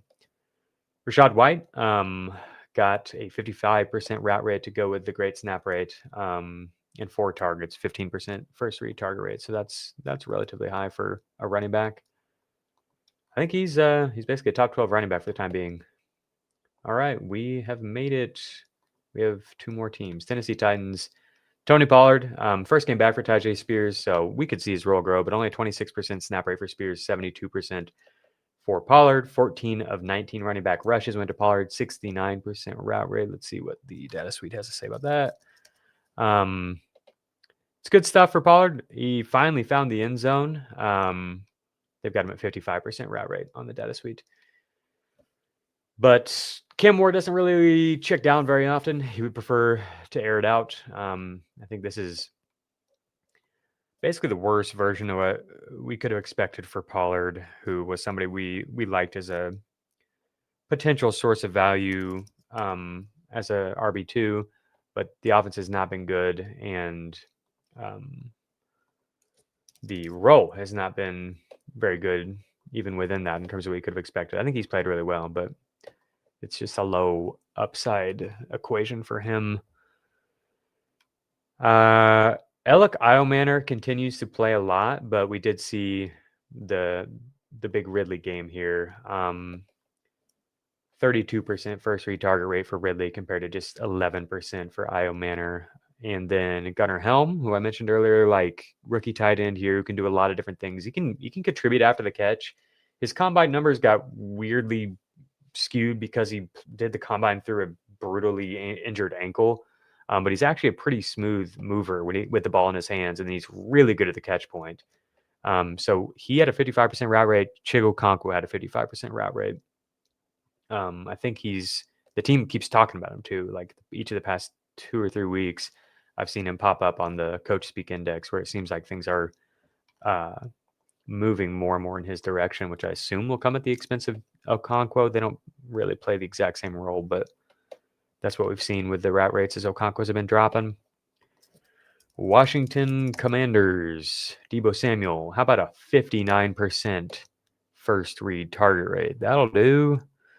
Getting more downfield looks as well. He was 4th in week 5 in a route win rate per the Fantasy Points data suite. Here I've got his targets per game, his targets of 10 or more air yards. It was 1.8 in 2023, 1.5 in 2024. It's double this year, up to 3 targets per game of 10 or more air yards. So more downfield stuff. He's producing on those, producing explosive reception. We're seeing him win reps down the field where it's getting separation, or maybe not so often getting separation, but sometimes. And then if he doesn't have separation, winning at the catch point and stuff. He's looked really good to me. He already has as many receptions of 15 or more air yards this year in 5 games as he did last year in 15 games. He only hit a 20% or higher route win rate, according to Fantasy Points Data's charting. They chart every single route. He only had a 20% or higher route win rate in 5 out of 29 games across the 23 and 24 seasons. He's hit that in each of his past 2 games. So that's 40% compared to, I think 17% is what this was. So all indications are that Deebo is playing well and has a huge role here. 59% first read target rate, 110 air yards. That's very high for Deebo Samuel. He's locked in. Like I said earlier, he's who I have it wide receiver 4 overall in week 6. Not much outside of him, although Luke McCaffrey continues to show up. He had a really nice catch in this game. Made some plays in week 4 as well. So he's like cutting into the Jalen Lane work a little bit. They're splitting time, but no player other than Deebo had more than 2 targets. So it's Deebo, it's Jaden Daniels, and it's Bill. And it's like that. That's pretty fun to get it just real focused on those 3 guys, because those are 3 good players that can really create explosive plays with the ball in their hands that are just a problem for opposing tacklers. And they've got some pretty bad tackling teams these next 2 weeks. 49% snap rate for Bill. What's his route rate? 31% is where the data suite has Jakory Croskey-Merritt. So that's the highest of any running back for the Commanders, according to the data suite, where they get rid of any of the non-routes. 28% for Jeremy McNichols and 19% for Chris Rodriguez. 2 targets for Bill. Caught them both. Looked good. Had a screen target, and then also had a play where they just got him out in space, and the route concepts like led everybody away, and he just had tons of room to run on the left sideline. I just think he's going to crush. So we'll end on that. We're all happy about the Bill Croskey-Merritt breakout for sure. Thank you all for being here. Thank you so much to any of you crazy people who stuck all the way through this. And please do like the video if you're still here. please do leave us a review. We haven't talked about that in a while, but if you leave a review on Spotify or on Apple, if you leave a question there, Dan and I will get to that on the following week's podcast. So if you do leave a question, be thinking more similar to the questions that we had on today's episode. Not so much start-sit stuff. We won't be able to do that because it'll be the week prior. But you can ask us, like, I'm thinking about doing this trade. What do you think about this trade? And we can we can grade your trade later or whatever. If you have questions about specific players, or if any of this conversation, the offensive line, the usage stuff, the coaching stuff, any of that has spurred any ideas for you, gotten you curious about anything, feel free to pop in there and ask. We would love to bring it up on the show. But other than that, I'm out of here. Thank you so much, Aaron, for sticking here with me this whole time. Thank you, all you beautiful people, for being here. For me, for Dan, for Ryan Heath on tomorrow's show as well, for Adam Azer, everybody here at CBS FFT Beyond the Box Score. Thank you. See you guys.